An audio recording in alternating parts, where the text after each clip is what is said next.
4강 경기가 이제 오늘 경기에서 앞두고 있겠습니다. 이게 굉장히 큰 거거든요. 맞습니다. 자, 어떻게 될지.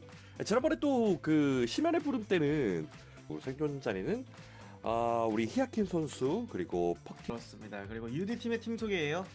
네, 일단 티핑타운이 1라운드 때 준비가 됐네요. 양측 팀 다 1라운드. 자, 이 심리학자 포워드 거기에서 기계공 이 조합을 상대로 만큼 심리학자를 따라갈 가능성이 매우 높아 보입니다. 왜냐면은 심리학 UD Hunter going against DT survivors, it will be Goatman on... Oh, he's already taking this Goatman to the basement. Looks like we missed the beginning part of the game because of some kind of issues. We have the stun on the football on the forward on the stun. The forward stunning right on the chair and getting that rescue with tight turn. A chip damage, so the acrobat's still up and running and the forward doesn't have any damage. So things are looking incredibly good for the side of the survivors. Is able to throw down this pallet and is holding his bomb, getting ready for the hunter to set up a cage, which the hunter will be doing. Oh, the forward has... Let's see, has he made it inside of the cage or is he outside of this cage? Doesn't look like he's inside of this cage. Hunter is going to finally be able to down this survivor, allowing this forward to possibly stun this hunter, but he can just cage him off, yeah. And then he's just gonna bring this acrobat to the chair once again. Forward is just gonna have to break this cage and go for this rescue. Wanted order is on the psychologist. We can't see one cipher machine has been completed. Going to be throwing down that pallet. We don't have enough resentment at the moment, but he will very shortly. Now he has enough resentment and he can possibly cage this forward. But he is really close to the chair, so it looks like wonderful stun on the side. His forward right in front of this hunter is able to get the rescue, and he's gonna try to break this cage, gonna utilize his bomb, create some distance. The forward is trying to body block because he's still at full health. Another stun on the side of this forward. The hunter has abnormal, so he can't even utilize excitement. He does have trump card, but I mean, he's gonna run out of football anytime now. Not really. He still has like 1/5 or so football left, and it looks like he's gonna be able to set up another cage. A body block by the forward, prolonging the kite for this acrobat. The survivors are doing such a incredible job with this teamwork. Forward will be leaving at this time, and acrobat has one bomb left to utilize. Is able to make it to the edge, throwing down the red firebomb. So now the hunter he's been disabled, but it's gonna be losing the mind games here and will be going down. Forward has been healed up by the psychologist, but it looks like the hunter is just gonna be able to chair him here on the outside chair from the graveyard area, and the acrobat is going to be returning to the manor. However, cipher progress is looking great. 4 cipher machines have been completed, 3 fully healthy survivors. We did see the stress has been utilized on this psychologist, and the next chase does look like it's going to the psychologist. A lot of mind games here at this double pallet. Hunter's just waiting for a cage. Doesn't have resentment now, but he will have resentment very soon. As soon as that resentment piles up, he's going to try and get the hit onto this psychologist right away. Last cipher machine is being worked on. We have one at 28, another at 16. Hunter now changing targets, going back towards the graveyard area where the forward is. Forward needs to be careful not to get a basement chair, so he always has to stay on this side or towards the edge of this graveyard area. Is going to be waiting around here at this pallet. Hunter has enough resentment, is going to be caging this forward against the wall, so it doesn't look like he was able to get that flywheel, so the injury will land onto the forward. Now the forward is at half health, the psychologist is at half health. The only rescuer that could possibly come for this rescue is the mechanic. I guess his bot kind of avoiding the hit by that football, but Hunter back is able to utilize his skill to down this survivor by utilizing his backwards dash, and is going to be able to we see the bot is also here. Is okay, we're just going to be hitting him and getting rid of him with those chip damages and chairing him. We have the mechanic is already ready, getting ready for this rescue. Cipher machines are primed. It's the end game. Forward does not have borrowed time, so forward needs to avoid getting hit. Cipher machines are primed. It is the end game situation. 3 survivors. Hunter has detention, so now he can hit. Well, he can hit the forward out of the cage. He'll still get him out, but unable to get that vault. Is able to down this forward once again. Hunter once more. He's trying to get this mechanic down as well. Mechanic doing a very good job avoiding the hit for now, and it's just now she's on the tram, but the cage runs out, and she's able to escape the hunter's cage, and it looks like the hunter is going to chair this forward. He doesn't want to allow this forward to heal up, but now we can see the psychologist open up that exit gate. So this is looking like a two-man escape for the side of the survivors. But if he can get that cage early on, he can actually cut off this mechanic. He's gonna change to teleport, and mechanic isn't there yet. She's still too far away. She's heading back towards a chair. Oh my goodness, he used the cage but got hit by the tram. Where is this mechanic though? Is she? Oh my goodness, mechanic has got the save off onto this forward. Things are looking really good. Wow, both survivors are caged. It is a little dangerous because the hunter still does have detention. He did down this forward fairly quickly. It's going to be a while before he can heal up. So now if he can just quickly down this survivor, he doesn't have enough resentment yet, but she is making her way to the exit gate. She's not going to be able to make it quite yet, yeah, because the resentment is going to build up pretty fast. She's trying to break the cage. Okay, she's going towards the edge. She's walking towards the edge, going through, but oh, Hunter is able to down him, and he's going to be able to secure this three-man elimination instead, because the forward can get back up, but he's not going to be able to rescue because he's at half health, and even if the hunter's detention is over, he can still down him in one hit. So it looks like, oh, he's heading towards he's heading towards the dungeon area, but it's the first chair for this mechanic, so he's gonna have to last quite a long time. He doesn't have any, like, barely any football left, so he is caged. He's gonna avoid getting hit for the time being. Hunter's being very patient. Oh, and he's downing this forward, and he doesn't have self-heal, and the survivors don't really have any more options, and that's a three-man elimination for the side of UD Hunter. 들어오지 않은 버전을 알고 있거든요. 네, 전문가로 뭐 고개사 같은 거를 선택을 해가지고 들고 왔다 보니까 DT Hunter going against UT survivors, and it's going to be the Goatman once again on Ever Sleeping Town. He is heading towards SMS, who is the, let's see, the knight. Oh, he's just going to be changing targets to Eco next. The novelist is able to cage him right away. Novelist waiting patiently around this pallet here. A little bit of mind gates going back and forth. Is he not gonna? He's gonna be able to make it through, and he's gonna switch up, get a little speed boost, and outlast his first cage. He's going to be doing a few mind games here. Oh, he's going to be able to get a chip hit onto this novelist. He's just waiting to get his book ready so that he can just pallet stun this hunter at this point. He's being very bold, standing right in front of him, and is able to get this pallet stun, but is able to get the chip hit, and so now he's already at half damage, which means he can still go down to this cage. Now, the novelist needs to be careful. He does still have one page left to utilize, and he's going to be running out. Yeah, the hunter's going to change it. Utilize excitement, and down the survivor right away. Great decision making on the side of this Goatman.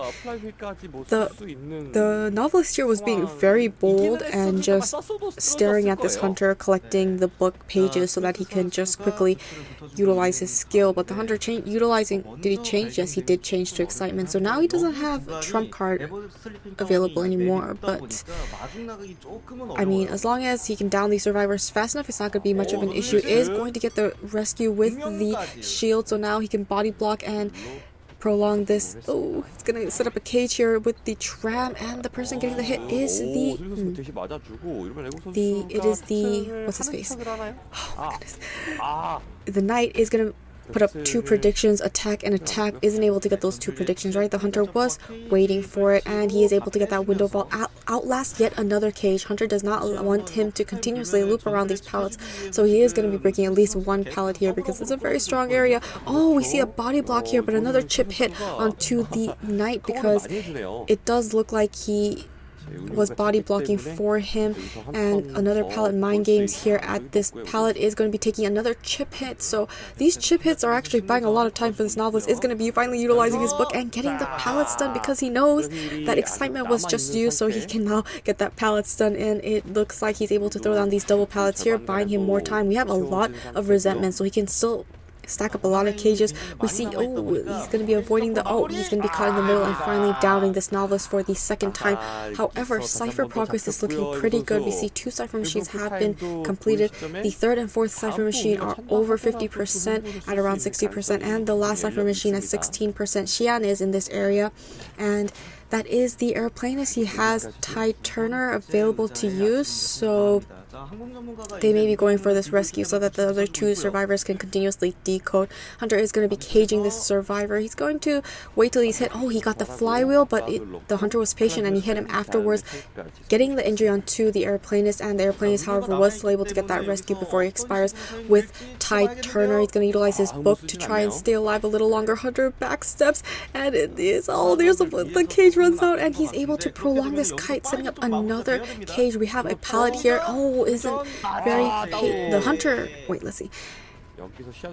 He won the mind game. The hunter won the mind game. The airplanist's kite cipher machine is right here. So now the hunter is going for this airplanist. He's going to utilize his upward propel and getting out of this area.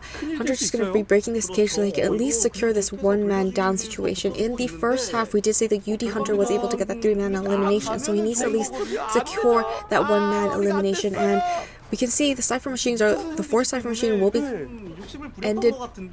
completed soon. He's going to be able to break this cage, and he still has a jetpack to utilize. Oh, the magician is here. The magician is able to get that illusion hit. Oh, be careful of the tram. And the hunter looks like he's going to get the hit onto the magician. He did try to flywheel, but the hunter was able to get that damage. Now 4 cipher machines completed. The last cipher machine at 92%. At the moment, hunter is heavily guarding this one cipher machine, so survivors may have to start a new cipher to kind of divide the hunter's attention.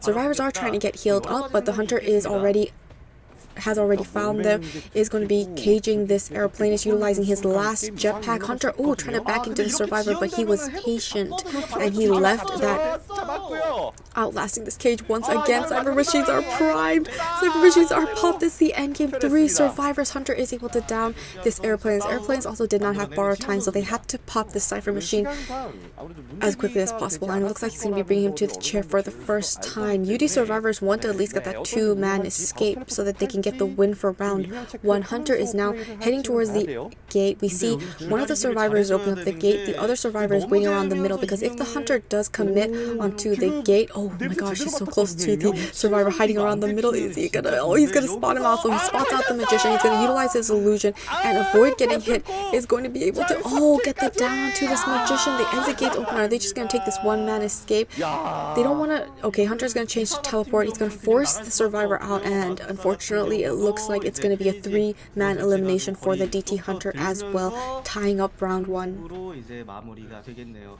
지훈 선수 마찬가지로 3킬로 따라붙어 줍니다. 3킬 4대4 좀 하고 싶어가지고 뭉쳐 있었거든요. 반대 1라운드 하고 달빛강 공원에서 싸웠어요. 그렇죠. 달빛강 공원이 밴이 되고, 좋아하시는 그 오페라 가수가 뭐 좋은 픽이는 한 가수를 선택을 해주면서 구역 선택을 완성을 지었습니다. UD Hunter going against DT survivors. It will be opera singer on Red Church. She's already in her shadow form. She's making her way towards Graveyard, where she will be running into Boss. Boss is the airplanist, so if he can utilize his jetpacks well, he can continuously have lots of distance away from this hunter, but she is also a very fast hunter, so we'll see how well she does. She's returning to her remnant. Oh, she's running into the survivor, is able to injure him for the first time. He wasn't able to utilize his jetpack fast enough to avoid getting that hit. He was kind of caught off guard here, but he is able to transition into red carpet with the jetpack. Hunter is going to walk right through and get the down onto this airplanist right away. It looks like he was trying to pallet stun her, but she was very fast. Just walked right through and just down the survivor, cheering him for the first time. A very early down on the side of this hunter. As you can see, cipher progress is not very high. She is going to leave her remnants around this corner in case there's a survivor trying to decode that cipher machine or approaching the chair from that area. But it doesn't look like they're going to approach the chair quite yet. She's leaving quite a lot of remnants, so whichever direction the survivor comes in, it's going to be the mercenary. He gets a hit off with the owl, so he's still at full health, and the hunter wants at least one more injury onto this survivor. He's going to elbow pad away, utilizing 2 elbow pads to get that damage-free rescue. Hunter is going to utilize Blink, I believe, to close the distance and try to get the down onto this airplane as fast as possible, but he does have borrowed time, so she doesn't have to down him too early, but she wants to get him before, it looks like borrowed time, not borrowed time.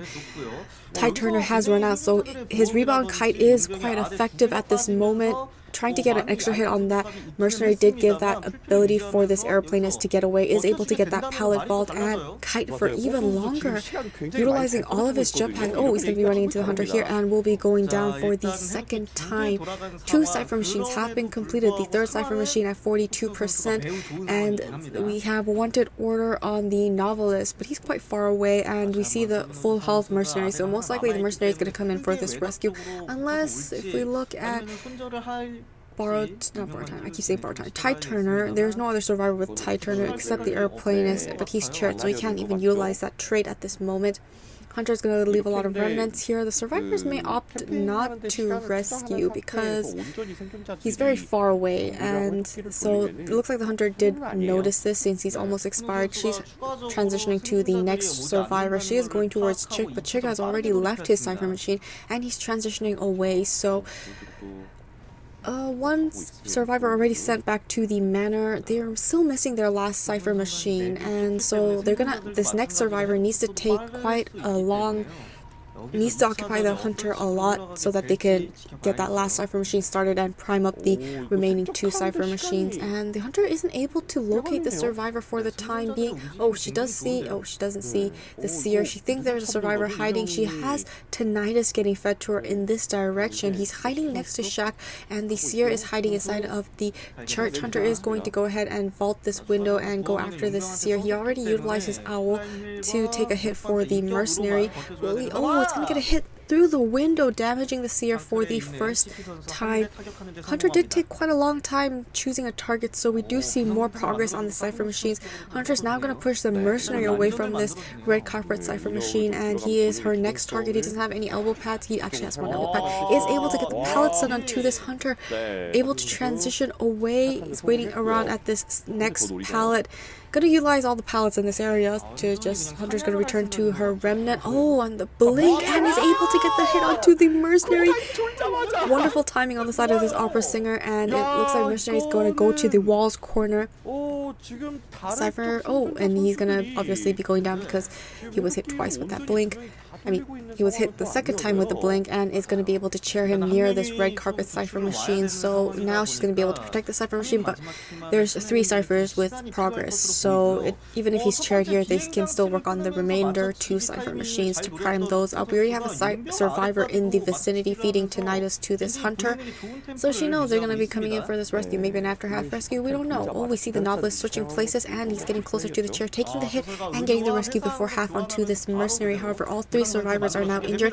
Mercenary taking the hit, unfortunately unable to do much, will be just going down here, back in this corner, far away from this cipher and the survivors. We can see Chick is finishing up that graveyard cipher machine, and the novelist is just trying to get distance away from this hunter. It was a before half rescue, so she still has time, but who can come in for this rescue because both survivors are injured and the last cipher machine isn't primed. So it's starting to look a little challenging for the side of the survivors. Hunter is now going towards that graveyard area because he does know one of the survivors popped that cipher machine, most likely this year since the novelist came for this rescue. Novelist is working on that 5th cipher machine up to 73%. No one's coming in for this rescue. They don't want to risk it.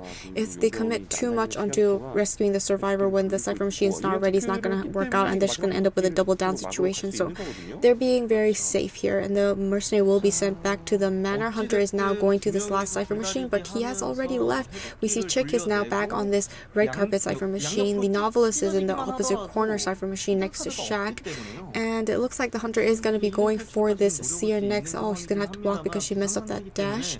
And it looks like, yeah, she's just gonna wait till she can go back into her shadow form. Cooldown is now gone. She's back in her shadow form, and she does see the seer's blood trails. A very good kiting spot area here. All the pallets are still available. The window is a great area for the survivors to loop. Oh my goodness, hits him through the window and is able to down the survivor. Cipher machines have been popped, but the seer doesn't have borrowed time, so they just went ahead and popped it as quickly as possible. And Hunter has detention. She does not have trump card, and she has blink, so the novel has to be very careful not to touch the exit gates because it will feed tinnitus to the hunter. The hunter is going to go towards the exit gate. It's going to feed tinnitus to hunter, and then she could slowly start to figure out where this novelist is, but she is not going in the right direction, so that is working in favor of this novelist for the time being. Novelist is at the back exit gate area in next to Shaq. Hunter now has tinnitus. He's aware that the survivor is here, just not sure where exactly he is. She's going to be checking all the windows and all the usual hiding areas for survivors, but this novelist is not going to approach the exit gates because that is a very dangerous move. He can possibly go for that dungeon escape. He needs to hide for a very long time. Hide till the detention is out and then make his way towards the dungeon. But Hunter does have tinnitus. scientist. So she's going to check all the walls, all the crevices, all the rock areas until she finds him. But the seer's almost expired, so right now the novelist does have the upper hand because seer's almost expired, and he's just gonna wait till detention's over, and then he's gonna run towards the dungeon is open. Oh, he now has crow, so now the hunter knows exactly where he is and he can't hide for much longer. Hunter still has detention, blink down, and is able to down the survivor, securing that 4-man elimination for UD. 팀에게 좋은 흐름 만들어 줍니다. 첫 비행 장치가 걸린 게 많이 아쉽게 작용을 할 거예요. 아니면 뭐 손절하면서 마지막 키만 각 보면서 1인 탈출을 노려줄지, 그림자 밟기라든지 굉장히 좋은 퍼포먼스를 보여주고 있고, 이제 시안 선수가 작은 집중이 고개사가 일반적으로 원래 진짜 얼마나 잘 DT Hunter going against UD survivors. It will be Anne on the red church. She's going to utilize her cat so that she can get that jump to get closer to the survivor. It does look like she'll be chasing 1127 first, who is the acrobat. Similarly to the first half, it does look like he's heading from graveyard to red carpet, and the hunter is going to be able to throw her cats once more to close the distance. He's waiting around towards the back away from the cats, holding his bomb, so when the hunter jumps closer, he's going to be able to utilize his bomb to make it to that window there. Hunter is just going to go around, and he's going to be trying to loop this area. Now his bomb is on cooldown, but he is able to make it to the walls. Is he able to make it to the pallet? The cats are being sent to that pallet, so is going to finally be able to latch onto the survivor. He's going to immediately utilize his bomb, so he's able to make it to this pallet. Oh, he went right through, and he's transitioning to the next pallet. Hunter here is trying to get the cats latched onto him once again. When he's trying to play some mind games at this pallet, is able to stun him. Oh, we have the Seer's Owl to take the damage for this acrobat, and the bomb is ready once again. Utilizing the red bomb, Hunter's going to sidestep and go around, buying this survivor a little more time. He's going to be able to jump stun and get the first damage onto this acrobat. Acrobat now transitioning around back towards the walls. We have a lot more pallets here, but both cipher machines are being worked on here, so he needs to be a little careful not to disrupt the cipher progress too much. Hunter's going to utilize his warp and close the distance. He is able to get the red bomb on this hunter and throw down this pallet, so now he has a lot of cooldowns that the hunter has to wait for. Is able to make it to this third pallet, kiting for so much longer. Hunter still not able to down this acrobat. 2 cipher machines have been completed. The third cipher machine, around 80%, is able to get the cat latched onto him once again. Hunter Prime trying to play some mind games here, is jumping, but she's on the other side of this pallet, but he was stunned long enough so she will be able to down this survivor for the first time. Cheering him here near the stone walls. It looks like they will be able to. He messed up his cipher, what's that thing called? Cipher timing thing. He's gonna, I'm not sure what the elbow pad there kind of, I'm a little confused. Okay, it looks like the hunter will be able to land the cat onto this mercenary. Mercenary is now making his way to the chair. Wonderful elbow pad.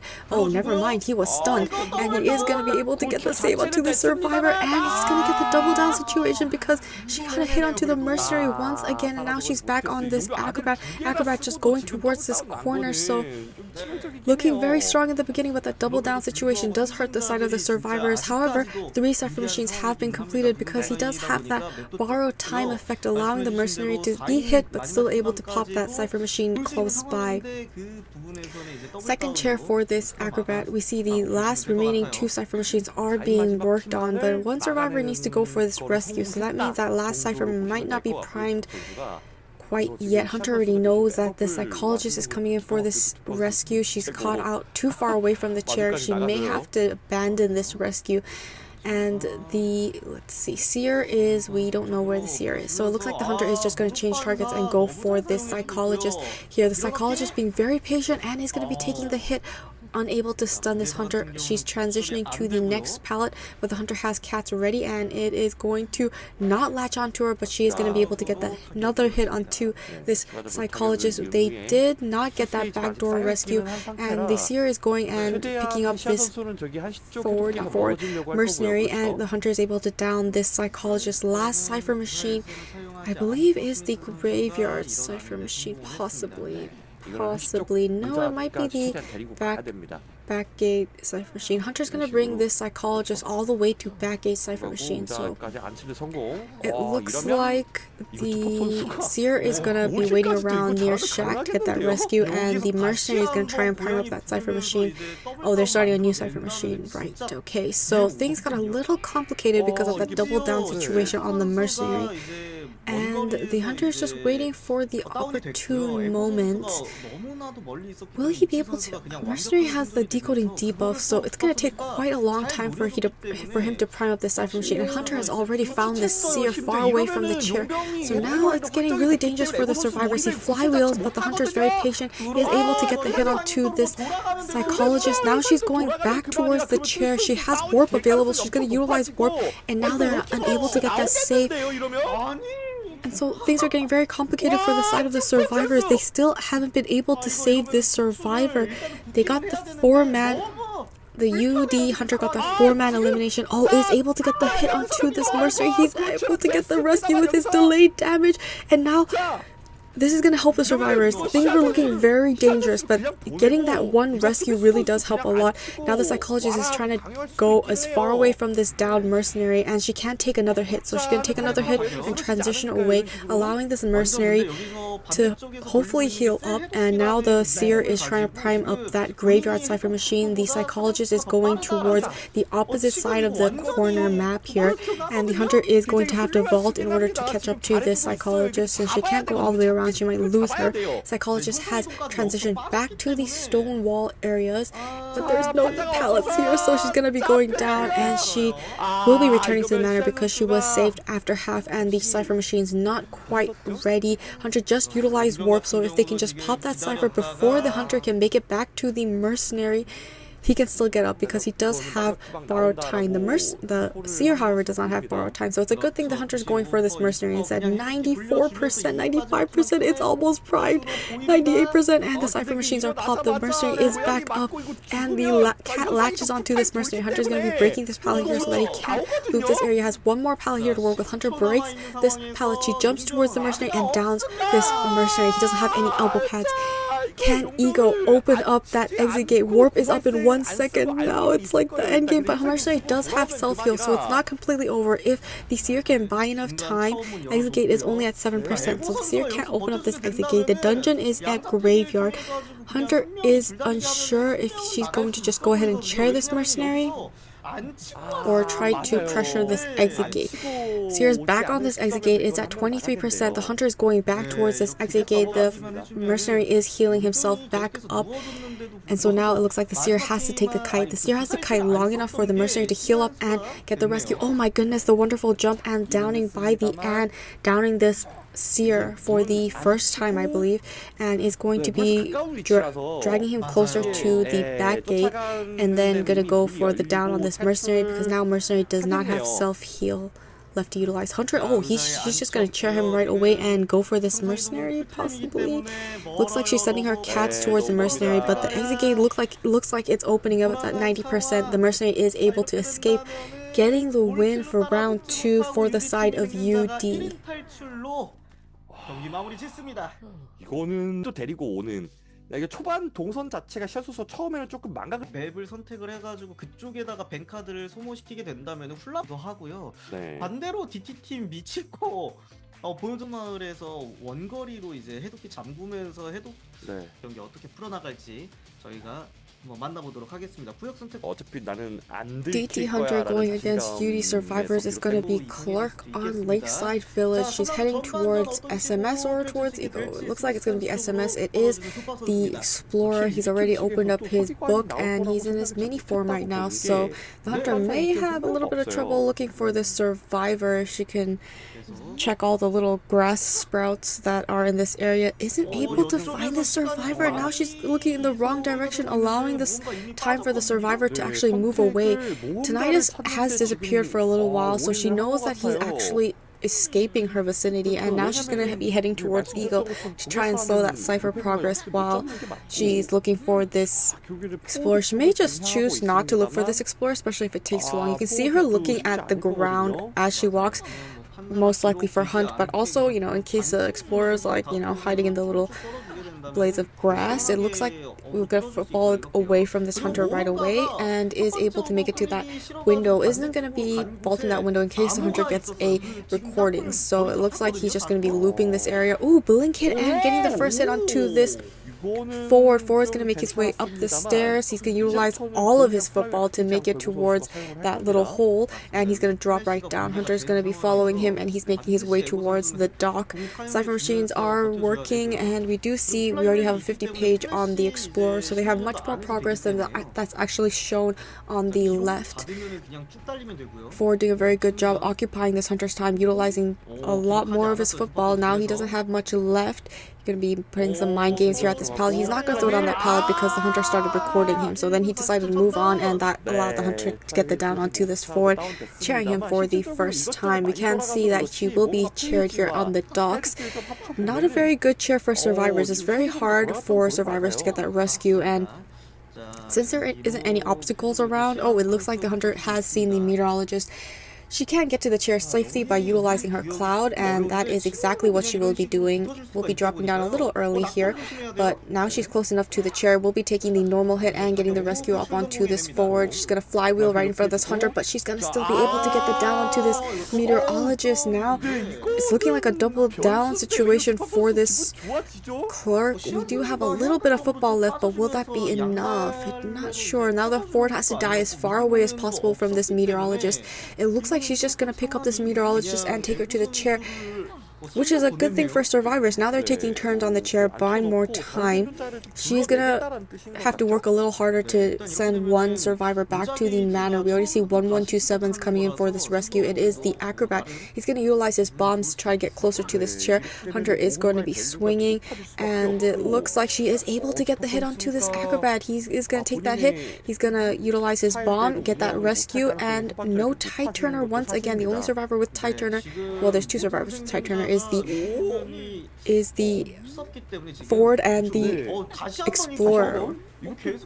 Now we're going to take another survivor and place him on the chair. This time it's going to be the acrobat taking the turn on this chair, so buying a lot of time. If it stacks up though, it's going to start working in favor of this hunter. Looks like the Explorer is coming in for the rescue next, but this time he has tide turner, so they can finally get out of this docks area. But we have 3 cipher machines have been completed, the 4th cipher machine at 80, the 5th cipher machine at 22, so cipher progress is looking good. They're taking turns on the chair, they're getting their rescues before half. Now a little bit of mind games here. Is going to blink, drop down, hit, and get, oh my goodness, she misses, oh, but then she does actually get him down eventually. Wonderful utilization of blink. She got that drop down hit, so that means there's no attack recovery, and then she's able to hit this Explorer right away, allowing her to get, yeah, none of the survivors can save at this time. That's why they sent the Explorer to get the rescue with tide turner, but that didn't work out, and now they have to have the endgame situation with 1 survivor sent back to the manor and 2 survivors are injured. We do see that the meteorologist can heal herself, but Hunter is bringing this Explorer all the way to the meteorologist's cipher machine, so now things are getting challenging. She's going to continuously record the forward's cipher machine. Meteorologist is being chased. Who's going to get the rescue onto this Explorer? If the forward leaves, the hunter will know because that decoding cipher machine will stop wiggling. So as she's chasing the meteorologist, it looks like she's not going to chase her too far, and she's going to keep tabs on this forward. So now none of the survivors can do anything. If they start to decode, the hunter's going to record them. If they go for that rescue, the hunter's going to be there to down you. So suddenly things are turning in favor of this Clerk, and it looks like the forward is leaving the big boat, and he is heading towards the Explorer. He needs to get this rescue with that tide turner. That will definitely benefit the UD survivors. And the meteorologist is still sticking around, but very far behind. Oh, she's able to get the heal off with her bottle. She has 1 bottle left to utilize, and it looks like the hunter is going to be chasing this forward instead because he is at half health, and we did see the basement is in this area, so he really doesn't want to go down in this area. So he's going to utilize the rest of his football. Flywheels, the hunter misses. Oh, and she's able to get the hit on the second time, so he wasn't able to vault and get away. Hunter now chairing this forward for the second time is going to also check the cipher machines, making sure that those aren't moving. It looks like she's not going to chair the forward because she's going to go for the slugging method. She needs to get the advantage for their team in round 3 because UD was able to win round 2. round one they were able to tie. So the hunter, in order to give the survivors the best chance, she's going to try to get that 4-man elimination. It doesn't look like, oh, we have these crows onto the meteorologist. So now the hunter knows exactly where this meteorologist is, and she is heading towards that direction. Ford, however, does have self-heal, and the hunter has teleport to utilize. So if the Ford gets up, she can just teleport right back to the Ford. Since none of the last cipher machines are primed, they don't have enough progress. So she'll definitely be able to do a lot of the back and forth, but she's going in the wrong direction. She's trying to do the backlight trick, but is she going to be able to catch her off guard? No, she's not. The survivor was very patient, and she actually waited to see this hunter before transitioning.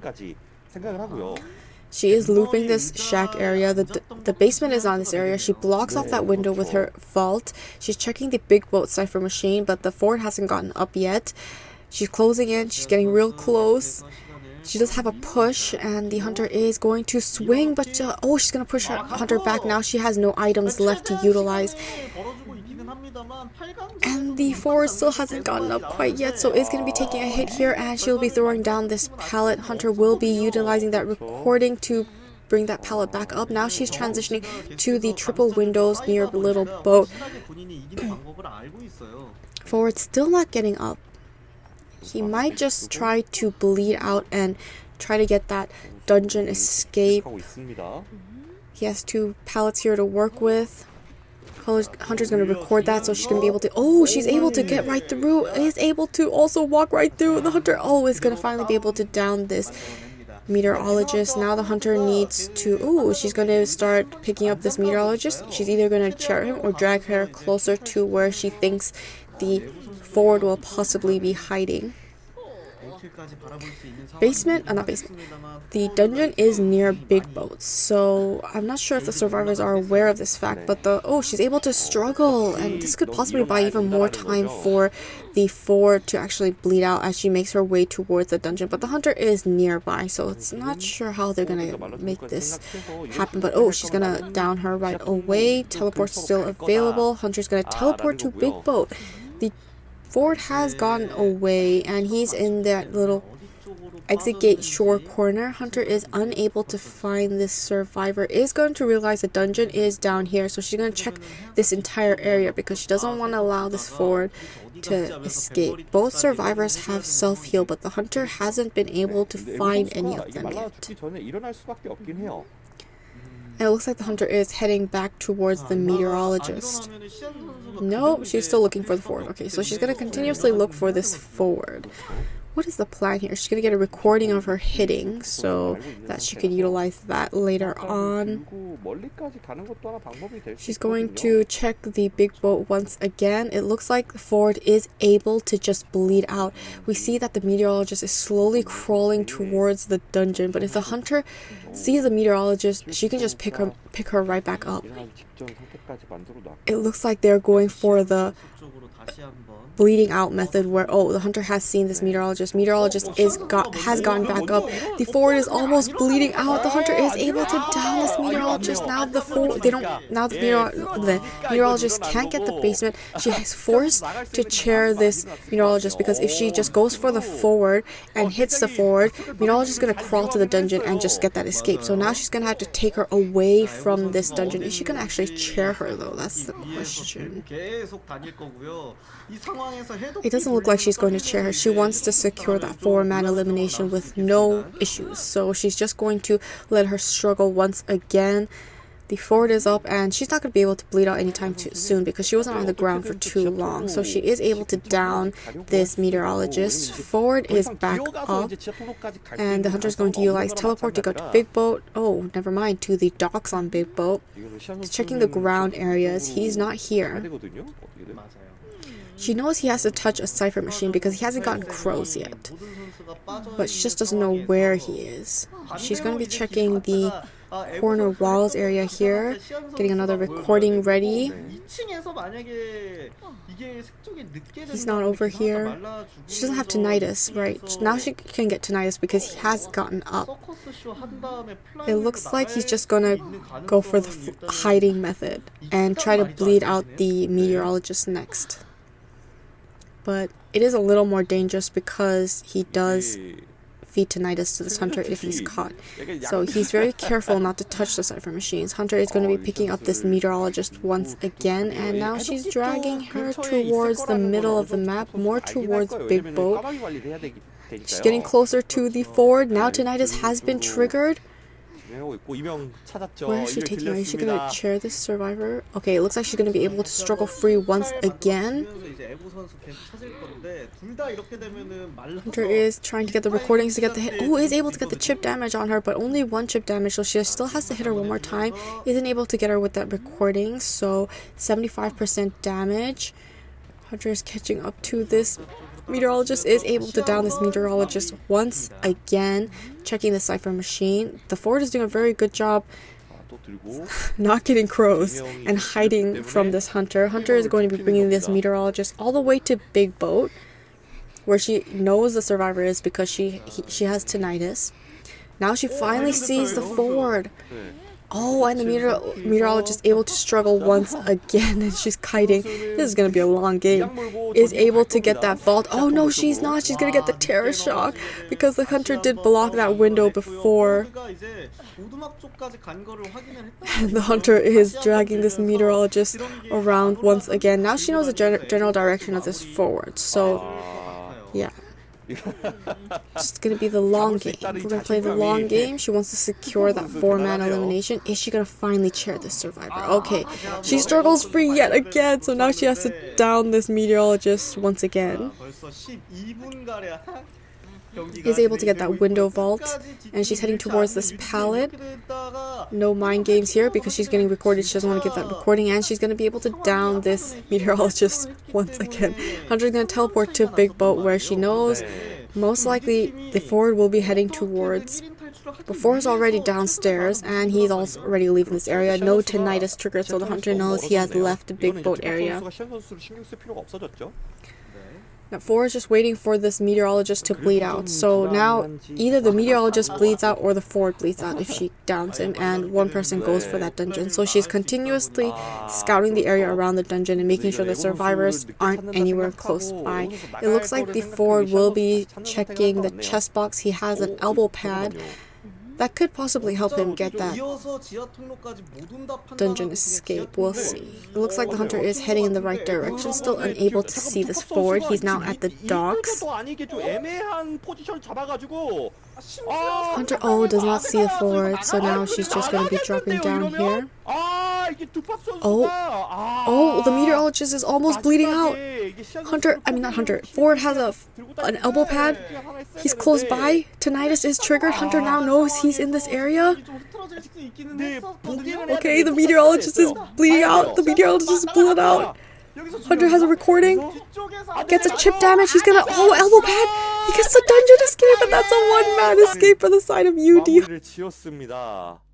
자, 이렇게 평으로 위기의 순간을 기회로 만드는 그런 플레이들을 나간다고 하면은 훌라발로 경기까지도 첫 번째 어그로를 끌게 되는 거거든요. 토쿠노 선수의 이 히든 카드 만류는 들고 UD Hunter going against DT Survivors. It will be Hullabaloo on Lakeside Village. The win condition for UD Hunter is getting that 2-man elimination.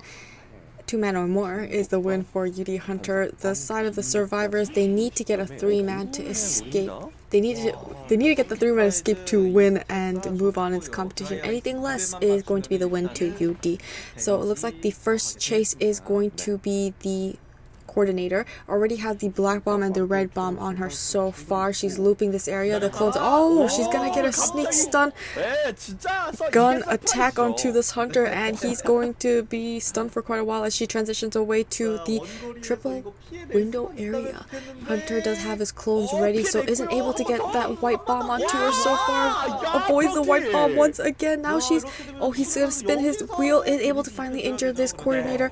Now she doesn't have any colored bombs on her. Hunter is able to get the, let's see, their little chat is okay. She's gonna flywheel, but the hunter was patient. She's gonna be able to get this window vault here and get the down on her by utilizing the clone, downing the survivor for the first time. We can see that boss is in this area, and there is a world portal. So the hunter is gonna be dragging this coordinator towards that world portal breaker, and he will be able to chair her. The The push on the chair by the meteorologist, but he was really close and not able to get much distance away from this chair. Is going to be able to get the black bomb on this meteorologist so far. Okay, I think there was a flywheel. We got a backdoor rescue by the first officer. First officer still at full health and is going to utilize that pocket watch so that he doesn't get any injuries for his rescue attempt for the second time. Now he can go because he is at full health. The hunter is now concentrating back on this coordinator, is able to get the down on her. She does have a little bit of time left on Ty Turner, but now that it's over, he's going to be bringing her to the chair for the second time in this far away corner, making the survivors travel quite a lot just to get that rescue. We can see that the meteorologist has moved away because this is a very dangerous area to decode, especially if the hunter's right nearby. He does notice the first officer and is able to get closer to him. He's gonna have to utilize his pocket watch right away so he doesn't get any additional hits. Is able to get the snipe out onto this first officer. He needs to make his way to the chair as quickly as possible. Is able to down the first officer before he makes it to the chair. Now he can't get the rescue. The survivors on the DT side need to get that 3-man elimination, so it was crucial for him to get that save.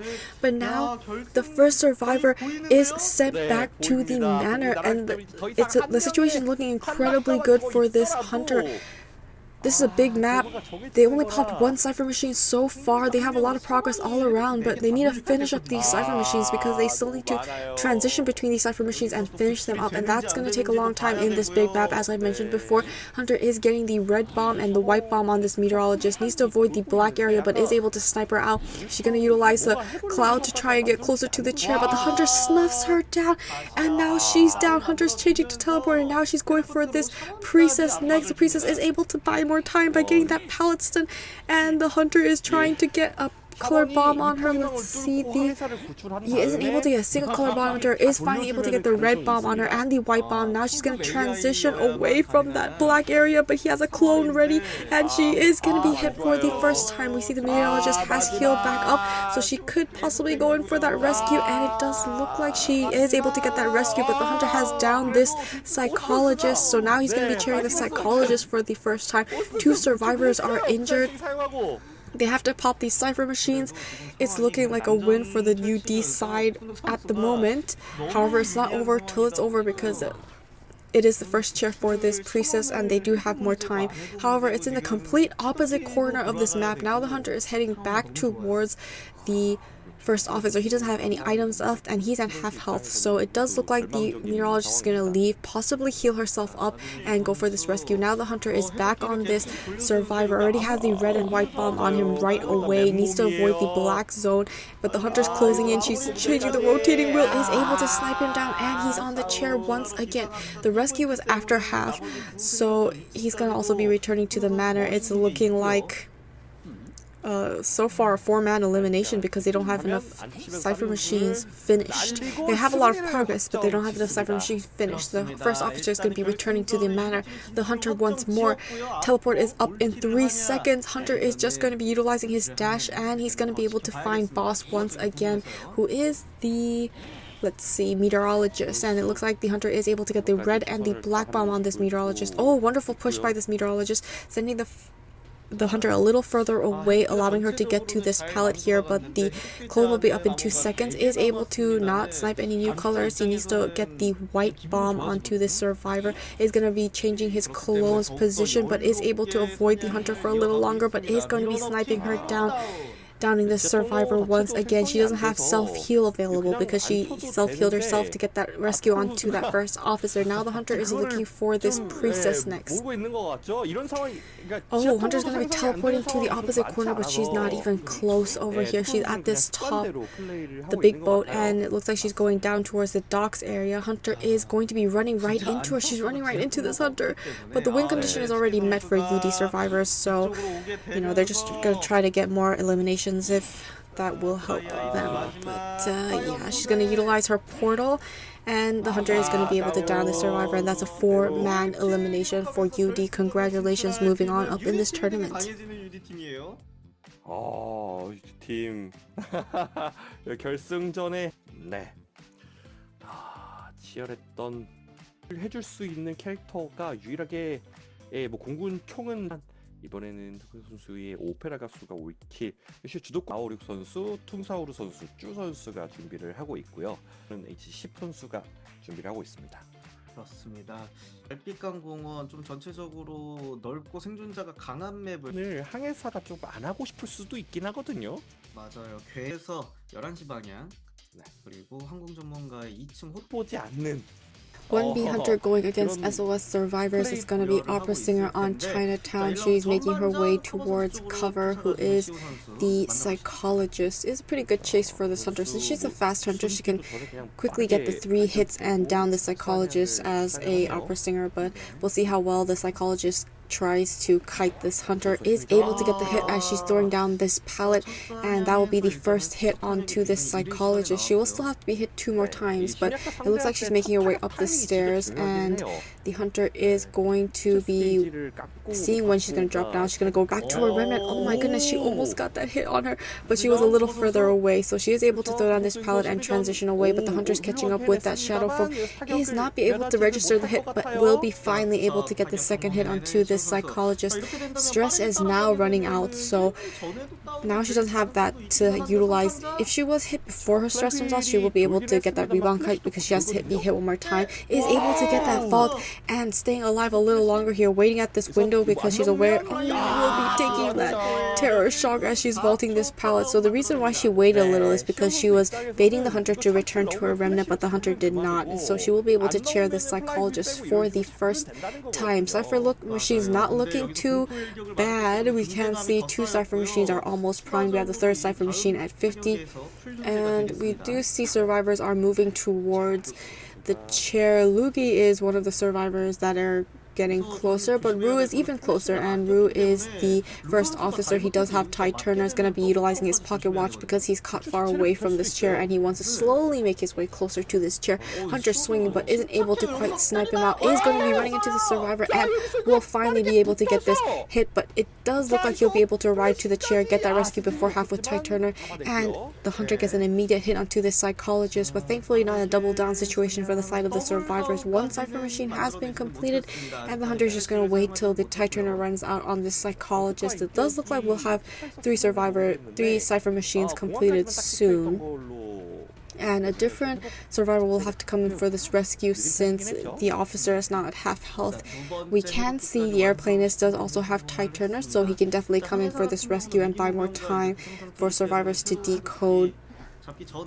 We see a 4th Cypher machine with quite a lot of progress at 55%, and a new Cypher machine is being opened up by the fire investigator. Hunter is going to be breaking out all these pallets so that she'll have a harder time rebound kiting. L2 is making his way to the chair, and the hunter does see the blood trails of the survivor, is going to flywheel, but the hunter was being very patient, is going to utilize his jetpack to make it to the chair. Oh, he avoids getting hit by this hunter, but he's caught here in the alley and will be able to take a hit. Now the hunter needs to go and quickly down this psychologist next. She is able to transition to a better area where she does have more pallets to work with. Hunter blinks and gets it down onto this psychologist right away, and now we can see that she will be chaired for the 3rd time and will be returning to the manor. Cypher machines, 3 Cypher machines have been completed. The last 2 Cypher machines at around 50%, so they just need to hurry up and prime up that Cypher machines as the hunter goes to look for her next target. We can see the survivors are healing up, so the first officer has been healed up, and now the hunter is going towards that direction, so she won't be able to get another heal on this airplanist, but he still has hover ready to utilize. He's very close. He utilizes jetpack, but he wasn't fast enough, and he will be going down for the first time, cheering him right away nearby this area. However, since first officer was healed, he can go for this rescue, but the Cypher machine, they just need someone to prime up that last Cypher machine. The hunter is looking closely at that Cypher Lugi's working on, but she's going to go back to her remnant, making sure there isn't a backdoor rescue onto this airplane. He still has 1 jetpack to utilize, so there is a possibility of a rebound kite, but they may just choose to save after half since they don't have the last Cypher machine primed yet, and it does look like that is the case. Hunter does have tinnitus, so she knows there's a survivor in the vicinity. He's waiting at the 2nd floor of Mini Bridge, the Mini Bridge the second story of mini bridge. Hunter's gonna be throwing a lot of remnants in this area. It looks like they're not even gonna go for the rescue. They're gonna sell and allow this survivor to go back to the manor. Oh no, he is finally making his way down here. He's gonna utilize his pocket watch and make his way to the chair, but he needs to get this quickly because oh no, it looks like he was able to get that rescue. Oh, flywheel on the side of the airplanist, body block of the airplanist by the first officer, allowing the airplanist to transition away. Last cipher machine at 96%. It's Pride, it's the end game. He's going to use hover and utilize his last jetpack. Now he's at this corner. Cipher machines have already been popped, but we can see he doesn't have borrowed time, so that's why they have to pop it before exit gate is being opened. Hunter is going back to her remnant. Oh, she cannot get the down to this airplane. This airplane is looping this area and buying so much time for the survivors to open up this gate. Is going to be able to hit him through the rubble because the rubbles has been vaulted too many. Hunter time is not finished. She's changed the teleport. Now she's teleported to the exit gate. Exit gate's not open. Mind gaze here and gets it down to the fire investigator, and suddenly it's looking incredibly good for 1B Hunter. Oh my goodness, the Hunter has also seen Rue, who is the first officer, and that's looking like a 3-man down, but the airplanist can heal up, and it looks like he's going to be dropping down here. Hunter returning to a remnant, meeting him at the first floor, is able to get the down onto the first officer. The airplanist has healed back up. Hunter is going to bring the first officer to the chair, and she can possibly chair the fire investigator as well. Fire investigator is opening up that exit gate. It's at 97, it's 99, it's open. So now the fire investigator can't escape. Hunter's going to force the survivor out, and then he's going to look for this airplane. This airplane is open up that opposite exit gate. The cooldown on the teleport, so she can't use it yet. She's gonna have to dash to this exit gate and pray that she makes it before he opens it up. It's at 70%, it's at 80%, it's at 90%. The Hunter is here, and it looks like it's open, but he isn't able to crawl through, and he is gonna be going down. Well, and she's definitely gonna be able to pick him up in time. So that is a 3-man elimination by this opera singer for 1B. 어제 경기에서 트랩 선수의 이 판 굉장히 매서 위쪽을 오히려 총사우루 선수 야마닝으로 준비를 하고 있고 축 라인으로 Okay, second half SOS Hunter going against 1B survivors is going to be the Goatman on Chinatown. He's heading towards Titan, who is the puppeteer, so he can take a lot of hits and so possibly buy a lot of time, but we've been seeing that the puppeteer is having a little bit of they don't pop their puppet in time, and so the Hunter actually gets the advantage, but he's changing targets. He's going towards Nina instead, who is the the Pharaoh lady. Interesting. So she does have that invisibility that if the Hunter approaches, she's going to be invisible. She's going to utilize her stick right away to try and trick the Hunter to go in the wrong direction. The Hunter does go in the wrong direction, but he eventually does find this Pharaoh lady still walking in the wrong direction. Oh my goodness, he didn't see the cold on the ground, the cold color on the ground. She's buying so much time in her invisibility state, and she is going to be heading towards that corner. Hunter finally setting up his first chair, isn't able to get the hit onto the survivor. Now the invisibility is over, and now the Hunter is able to finally get the hit. She does flywheel, but she isn't able to avoid that hit. Now the Hunter has another cage available. He has a lot of resentment, so he actually has a lot of cages available. He's going to be setting up his second cage. She's trying to break it. Oh, and she's going to be getting the down right away. However, cipher progress is not a lot, but they already have 4 cipher machines, so yeah, it looks like he's going to be chairing him here at this corner, and there's already a survivor coming in for the rescue. It is the wildling, and he had wanted order, so the Hunter is already aware of this, but he's on his board, so he can just wait a little while, tank a few more hits, but it doesn't look like the Hunter is eager to down this wildling yet. He's just going to wait till he gets off of his board and gets ready to get that rescue onto that Pharaoh lady. Setting up 2 cages, is able to get the hit onto the wildling. He is able to get the rescue with Ty Turner. Now the Hunter is trying to get the down onto the Pharaoh lady. Doesn't quite get it. Hunter's gonna blink and down this wildling. It's looking like a double down situation. Is able to get the down onto the wildling. Now he's going back on this Pharaoh lady because he knows he has time because of Ty Turner, and the survivors are too close to each other and they weren't running in opposite directions. Is able to snipe down this Pharaoh lady right away, not wasting any time. He's able to chair her for the second time. Wildling is healed up and he has one hit order once again. We do see the magician is in this area, possibly coming in for the rescue. Is it the magician? Yes, it is the magician, but he doesn't have Tide Turner. They want the puppeteer to come in for this rescue. And it looks like, yeah, the hunter is he's just waiting for the survivor to approach because he has tinnitus. He knows there's someone coming, but it doesn't look like the survivors plan on rescuing because they're not approaching this chair and she's about to expire. So 2 cipher machines completed, 3rd cipher machine, 4th cipher machine, and 5th cipher machine all have progress, but not a lot of progress. So now the hunter is going to look for the survivors. We got the heal by the puppeteer, that's why it's only 25%, and there's a 25% damage still left on this wildling. Hunter is now checking the cipher machines. He does not have tinnitus at the moment. He's going towards the magician. They are working on that hotel cipher. But yeah, it looks like he wants to get the down on this magician next. Isn't able to find him. He's doing a very good job hiding. Hunter is going to be setting up cages, double cages, and will be able to make his way inside of hotel. The survivor is going up the 2nd floor, and Hunter is just trying to catch him off guard. He is on the bridge. Now Hunter changing targets once again towards the wildling. Isn't able to cage him, has to set up another cage. He's on his board. The board takes the hit. The cages are still up. Hunter needs to hit the board one more time. Backing into this board is able to get him off of this board, but the cage ran out. Now the wildling is up again, but the cage is set up once again. Hunter swinging. He's getting closer to this wildling. He's looking back, and it does look like he goes right through. The wildling is walking through and is able to get the 50% damage on this wildling. Needs to get one more chip damage on this wildling to down him. 3rd cipher machine will be completed by this time and is able to down this wildling for the first time. 4th cipher machine with a lot of progress. They just need a little more progress on that 5th cipher. Hunter, however, is going to be chairing the wildling inside of hotel where he knows the survivors were working on this cipher. Oh, and we're going to get the abnormal usage, and now it's back down to 30%. So now the hunter has a little more time since the cipher progress isn't as much anymore, and they still need to prime up 2 cipher machines. It looks like the puppeteer will be coming in for the rescue, is able to get the rescue with Tide Turner before half on the wildling.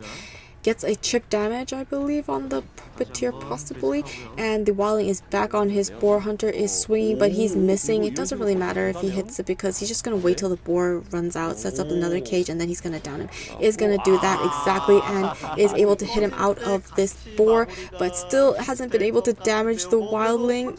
Tide Turner's over, set up another cage, trying to run into him. He's trying to get to this pallet, isn't able to get this pallet, and is able to down this wildling once again, chairing for the 2nd time. A new 4th cipher machine being worked on at 67%. We still have a healthy magician and a 25% damage puppeteer, so they can definitely come in for this rescue. Hunter is pressuring the cipher machine. It looks like magician's going to be coming in for this rescue. Hunter's going to be caging him right in and getting the 50% damage on him right away. He's going to be able to get the rescue onto this wildling, but now they're both at half health and the puppeteer only heals 25%. It looks like the hunter is going to be vaulting this window. Wildling is trying to get the body block by the magician, but it's going to get very hard now that the cage is up, and is able to down this wildling. So that is looking like the 3rd chair for the wildling. He's returning to the manor. A lot of cipher progress in the meantime. You see 78% on the 4th cipher machine and 67% on the 5th cipher machine. Hunter is going to use abnormal and get rid of all the progress in that cipher machine down to 6%, but already 2 new cipher machines are being worked on by the survivors. Hunter is going to be setting up another cage trying to down this magician. Great illusion on the magician's side, is able to avoid getting hit for now, and he's waiting around for the hunter to get close. He will be going right through, and the cage ends, so he is able to avoid getting hit by this hunter, but the hunter sets up yet another cage, is able to flywheel and make it to this pallet, and he's trying to break this cage. Hunter goes through, he got through the rubble, and now a few mind games here. He doesn't have enough resentment for another cage, so he's gonna have to hit him with a chip damage. Is going to be breaking that rubble area, isn't gonna be able to hit. Now he's gonna be able to finally get the chip damage onto the magician. 4 cipher machines have been completed. The last cipher machine at 67%. Magician buying so much time, but will be going down here with that chip damage. damage.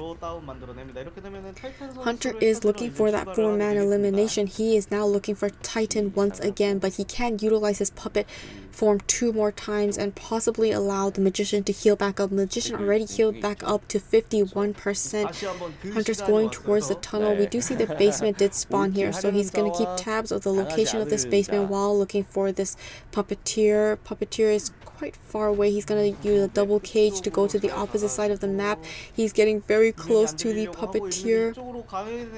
He's going to the complete corner. Tinnitus is finally triggered, so now he knows this puppeteer is here. Magician has healed up, so he can change targets to Magician, but he knows that the Cypher Machine at Hotel has been abnormal twice, so the Magician's going to start a completely new Cypher Machine while the Hunter is going for this puppeteer. He's already utilized his puppet form once, and he can utilize it one more time.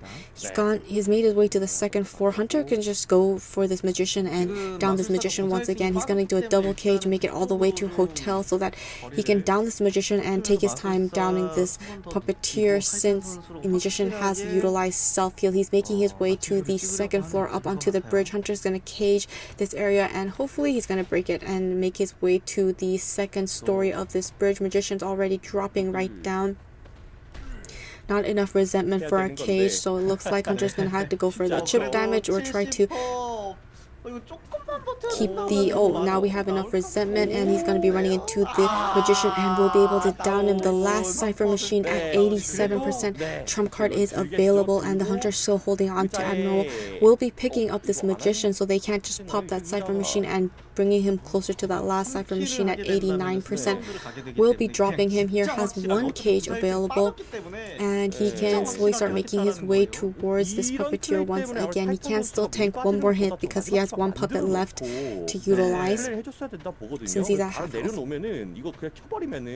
Hunter not getting tinnitus in this area is going to start changing directions, has double cage and he's made it to the opposite corner where he will get tinnitus, so he knows that the puppeteer is in this area and he has all the time in the world because Magician doesn't have self-heal anymore. The Cypher Machine is not primed and it looks like it's a 4-man elimination for the survivor side. Hunter is going to be caging the puppeteer. Puppeteer breaks his cage. Hunter's just being patient and waiting for him to just utilize his puppet form and just get him down with a chip in, and that's a 4-man elimination for the side of SOS Hunter.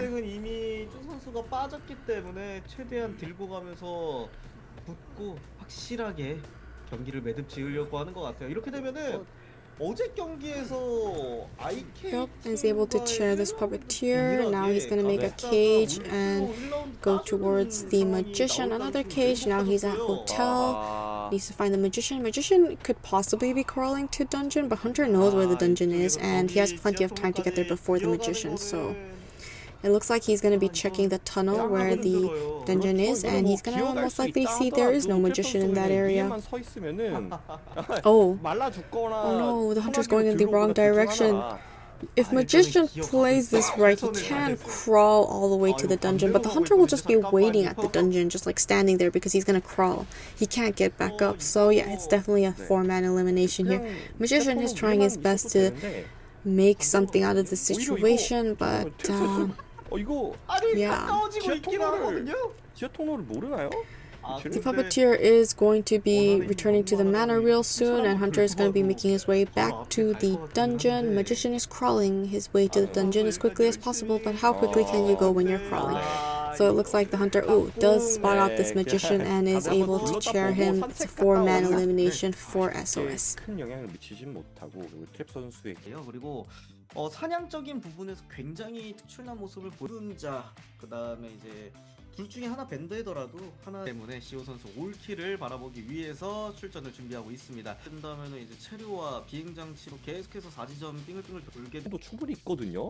1B Hunter going against SOS Survivors is going to be Hullabaloo on Moonlit River Park. He's already making his way to L2, who is the airplanist. Sees the blood trails on the ground, going to be setting up his clone here at this pallet. He's going to be waiting around this pallet. Already has the red bomb on him, so he's just going to stay next to this clone in this red zone. He's now trying to avoid the white zone. Oh, he's gonna utilize his up jetpack to get to the 4th stop, and the hunters need to transition there. He doesn't have his clone ready quite yet, and his ability is also on cooldown, so great positioning on the side of this aeroplanist. Now the clone is back up. The hunter is going to be able to get the damage on him with the clone, and the survivor is going to have to transition out of this area and go to an area where he can utilize these pallets to keep the hunter away. He's going to utilize his jetpack to once again gain distance away from this hunter. The clones will be back up in 3 seconds, so he needs to find some kind of buffer zone between him and this hunter. Is going to be able to land the red and the white bomb. He's going to rotate the color wheel, avoids the color wheel, but the clone snipes him out, and he will be going down for the first time. We can see the cipher machines around half for all 3, and it looks like he's going to be chairing him here next to 4th stop. And cover is nearby, but Rue seems to be making his way towards the chair. Hunter already setting up his clone. He knows Rue's going to be coming here. It's the mercenary coming for this rescue, but it looks like cover is going to bait the hunter, or actually go for the save, since he is close by. And so it looks like he's going to be suddenly making connections on his cipher machine, maybe to make a shock area for this hunter. He's going to flywheel, make it to this pallet. Another clone is going to be able to injure him. Backdoor rescue by Rue, and with Ty Turner, this allows the airplanist to get a lot of distance away from this hunter, but he does have the dash, so we gotta keep that in mind. He has 1 jetpack to utilize. He's gonna be very careful here. He's gonna eat the red bomb. He already has a white bomb on him. He needs to avoid the black zone. He's gonna quickly utilize his jetpack to get away from that black zone. The clone is putting the black zone. He avoids it. The second clone replacement is able to snipe him down and get him back onto the chair for the second time. Wonderful clone placements of this Hullabaloo. He keeps downing him with his clones, and it does look like cover is decoding that 4th stop cipher machine and keeping that shock zone nearby. The hunter is going to not go after him for the time being. We do see he also has wanted order on the prisoner. Prisoner is being very bold here, just decoding right in front of this hunter. It does look like the hunter is able to get the injury onto the novelist, and then utilizing his book to get him further away from this aeroplanist, but he's going to utilize his dash and close this distance. Double pallet here he can work with. He has the red and the white bomb on him. Oh, and the hunter just walks and gets him down with that black zone, returning him to the manor. Cipher machine progress, still not finishing that second cipher machine. He's going to utilize warp, and he's going to stop the survivors from getting too much healing. It doesn't look like the novelist was healed up. Hunter is able to get a pallet stun onto this Hullabaloo and transition away, trying to get a little bit more of this book ready to utilize soon. He's going to jump through that carousel, and he's going to place the black and the white bomb on this survivor. He's going to swap and get another pallet stun onto this Hullabaloo and transition away. Hunter still wants to go and down this this novelist, and is able to snipe him out with the clone, cheering him for the first time. You can finally see 2 cipher machines are completed, and the hunter is bringing the survivor right back to this 4th stop cipher machine. So this cipher machine continuously getting disrupted. It does look like cover has to come in for this save, and the hunter is going to be pressuring him with the clone. Is able to get the black and the red bomb, and he's going to be able to get the injury, making the vault. Doesn't look like it's a double down situation here, but the hunter is going to jump right past this pallet, trying to get the is able to snipe him out with that zone, and will be able to chair him for the second time, trying to get the snap in time, but isn't able to shock this hunter, so he's chaired once again.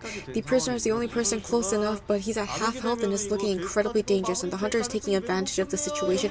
He's gonna snipe and get the down onto this prisoner, forcing Rue to utilize his elbow pad to kind of get that save. Hunter's gonna be dropping down this prisoner in case he gets shocked, I guess, but also to try and down this novelist and make sure he's returned back to the manor. He doesn't want to lose track of the survivor because he's so close to going back to this manor, and it looks like he is able to get the white bomb on him so far. He's dodging the other colors. Hunter has utilized his dash and is able to get the red bomb on him. Now he has to avoid the black zone.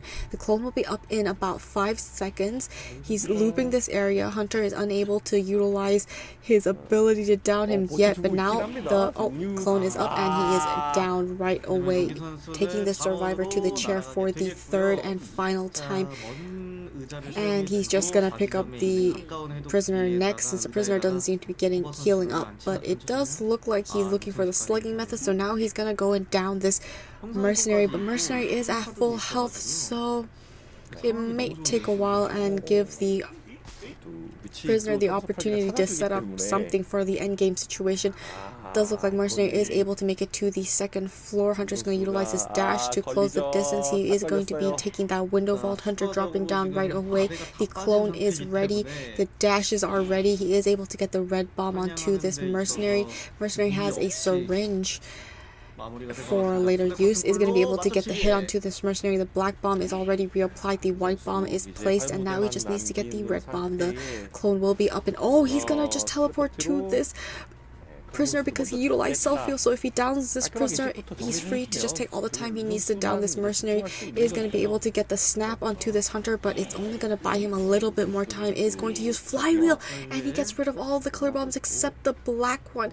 Now the hunter is racing to try and land another bomb onto this. Oh, he's going to drop down now. Hunter was being very patient there, not even going up the stairs. Is able to get the red bomb and the white bomb, downing the survivor for the second time. He does not have self-heal, so now the hunter is free to take all the time he needs to down this mercenary. Mercenary trying to finish up that corner cipher machine. He does have another trapeze ready, and he just needs to go over the bridge into second story. The mercenary is healing himself back up, so he's going to be able to buy more time, but he really needs to wait till the prisoner bleeds out in order to go for that dungeon escape. Hunter is utilizing his clones to pinpoint the direction of the survivor, realizes he's not inside of second story and he's actually hiding in the back. Hunter is going to be checking the outside back area. It looks like the mercenary is healed up, is able to start adding the bombs onto this mercenary. Already has 2 bombs on him, is able to injure him right away. He needs to leave this area soon. He only has 1 more pallet to work with, but he's being bombarded by the main body, and his clone is able to snipe him down once again. And this is a 4-man elimination for the 1v hunter. 선수가 아직까지는 지금 부살생이 빠졌기 때문에 저쪽으로 들고 가게 되면 이제 다시 한번 시호 선수가 82. 전체적으로 굉장히 데이터 값을 네, 여기서 다시 한번 시호 선수가 등장해주를 다 선택을 해줬기 때문에요. 훌라발로가 이 조합 상대로는 4지점을 무조건 가야 된다고 보긴 합니다. 이런 거 적극적으로 활용하겠다라는 SOS Hunter going against 1B survivors. In the round 1, SOS was able to win. In the round 2 first half, the 1B Hunter was able to get that 4-man elimination. So in order to keep this lead, he needs to tie round 2 by getting that 4-man elimination.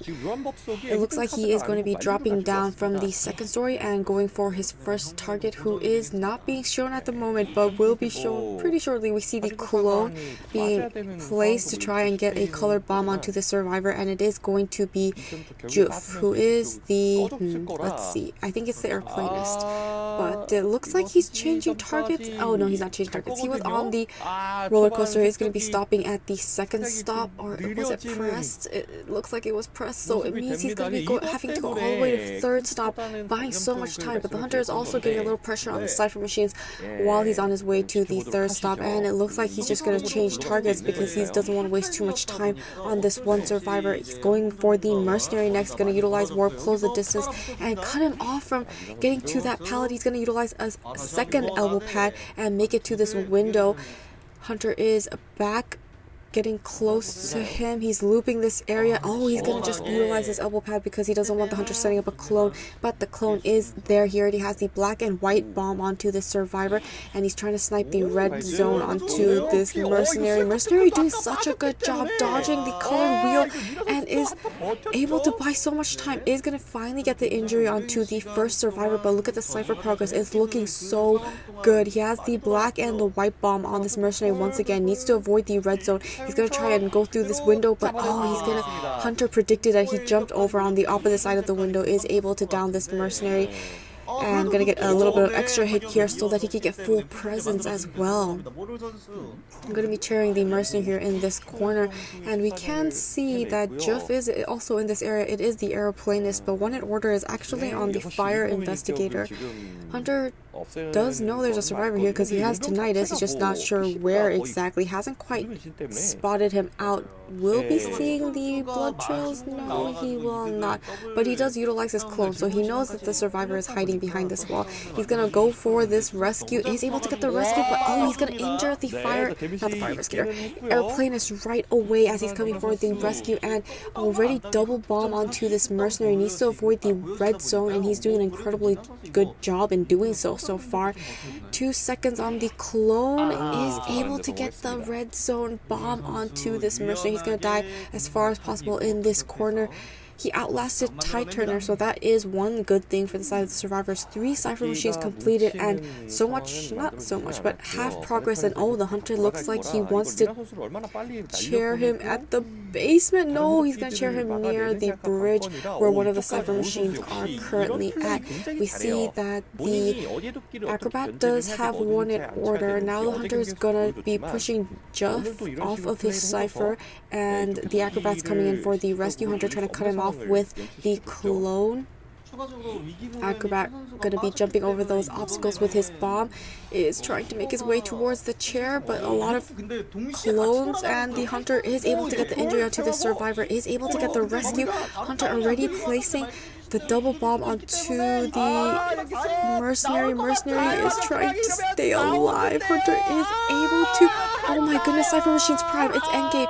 The mercenary is, oh my gosh, is not going to be going down because Cypher Machines have popped. It's the endgame situation. 4 survivors up and running. It's looking like a one-man elimination at this point, but the hunter does have warp available. He's going to be able to chair this mercenary for the 3rd time, return him to the manor. Exit gates haven't actually been started on quite yet, but all 3 survivors are at this exit gate. Hunter's going to utilize warp and make his way mostly to that exit gate. All 3 survivors now running away from this 20% exit gate, and they're just scattering. They just need to get 1 man out, and the hunter is now back on this aeroplanist, is able to get the, let's see, he's going to use hover and go to the corner palleted area walls. Yeah, is he going to be able to make it in time? Hunter also does have detention, so flywheel making it to this pallet. Hunter's going to jump right over, but he's going to jump right over this pallet to avoid the hunter once again. Only the black bomb, but oh, we have the clone working on getting another color bomb. Has the white bomb onto the survivor, needs to avoid the red zone, and the opposite exit gate is being opened up by his teammates. Still has another pallet here to work with, and the hunter can't. Okay, now he does have the wheel rotation, color wheel rotation, but he's not utilizing it yet. Oh, and he will finally be able to snipe and down this airplane. However, exit gates open, and that's a 2-man escape from the side of 1B survivors. They're able to get the advantage or the win for round 2, and now both sides are tied. 진짜 오수마을이 제거가 되고 네. 에버 슬리핑 타운 출전입니다. 맞아요. 그렇기 때문에 더 기대가 이스인과 함께 좀 이렇게 해독 1B Hunter going against SOS survivors is going to be Ivy on the ever sleeping town.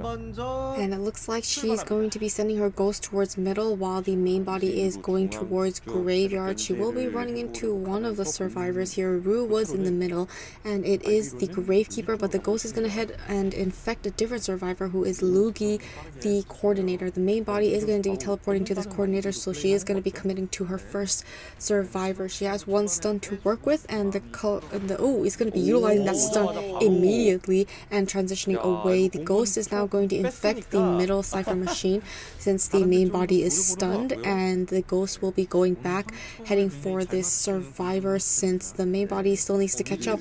Okay, and it looks like the ghost is now going towards corner house and going to be infecting that cipher machine as well, and the main body is continuously chasing this coordinator. The meteorologist is here trying to get a scare into the meteor. Oh, he's going to be changing targets, and she's going to be going for this meteorologist next. The coordinator doesn't have any items, but meteorologist still has 3 bottle usages that she could possibly still use. But she is going to be changing targets, going on this meteorologist. She used the cloud so she could hover on top, and the hunter's catching up, is able to get the hit onto the survivor. The corruption is stacking up, 90% corruption, 100% corruption. We have the Seer's Owl, which allows the hunter to just get more corruption on her afterwards, and is able to survive, but 100% corruption with the scare, and is able to down this meteorologist for the first time. We see different cipher progresses on the cipher machines because the hunter did infect cipher machines, so she slowed down a couple of cipher machines. The one with the most progress is at 90, so it will be finishing up pretty soon. The hunter is now sending the ghost towards the coordinator cipher machine, and she's out of items, so she can't really help out very much. Rue is in this area getting ready for the rescue. It is the Gravekeeper, and it looks like he's just gonna go for the ordinary rescue. She's gonna get the scare onto this Gravekeeper, forcing him to go for an early rescue if necessary, but he refuses to do that. He's gonna go into his shovel form, and he's gonna get out of his shovel form, and he's gonna get the normal hit and get the rescue with Tide Turner, but he has 100% corruption, is able to get a down onto the Gravekeeper. Now this is looking like a double down situation, benefiting this hunter even more. She's going to be teleporting to the, oh my goodness, meteorologist, able to get the 100% corruption and down her. Now double down situation for the side of the hunters. We only have two cipher machines completed. The last 3 cipher machines still lacking in progress. However, the meteorologist is not sent back to the manor. This is only her second chair, and the hunter's going to be infecting another survivor there at Dragon Gate. Will be chairing this survivor. The ghost is still latched onto this seer, and the ghost has found the Gravekeeper as well. She's going to be recalling the ghost, and she's going to be teleporting to the graveyard where these 2 survivors were attempting to heal up. Gets 100% corruption onto this seer, and it looks like they were able to get that backdoor save while the hunter was going after these 2 survivors. She's going to teleport back to this meteorologist with the infection of her ghost. Now she's going to try to stack up on the corruption. We have 63% corruption. She just needs to get a scare. Is able to get the scare while breaking this pallet, and is able to down this meteorologist.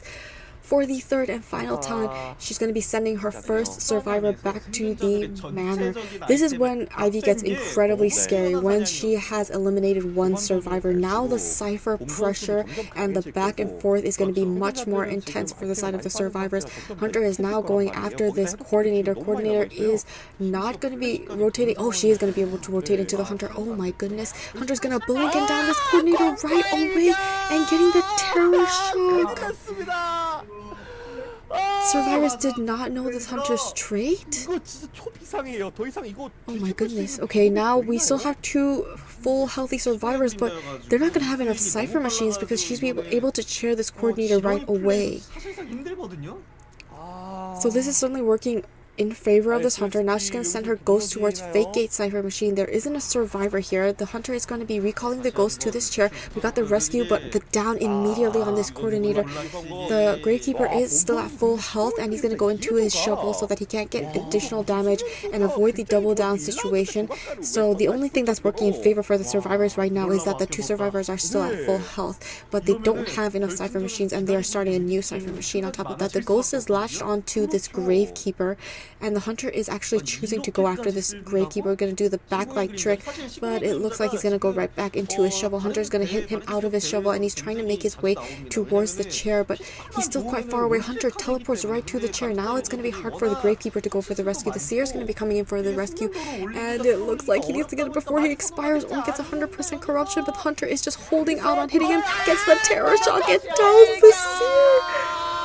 Oh my goodness, now the hunter's going to change targets to this Gravekeeper. She's going to infect this Gravekeeper, recall the ghost. No, she's just going to go all in on this Gravekeeper. Is going to be teleporting to that tablet inside of Graveyard, and the ghost is waiting outside of Graveyard at the railroad tracks. Is able to get the 100% corruption and is able to injure this Gravekeeper. Try to get additional scare, but it doesn't look like that registered. So half health Gravekeeper, we have a down seer. He's gonna have to utilize self-heal, but they are not gonna be able to work on any cipher machines at this time. It's gonna be too hard. Is able to get the terror shock onto this Gravekeeper as he's trying to vault this window. Now the ghost is waiting around at the Gravekeeper. They're gonna surrender. That's a 5-man elimination for 1B Hunter, which allows them to win, and they will be moving up.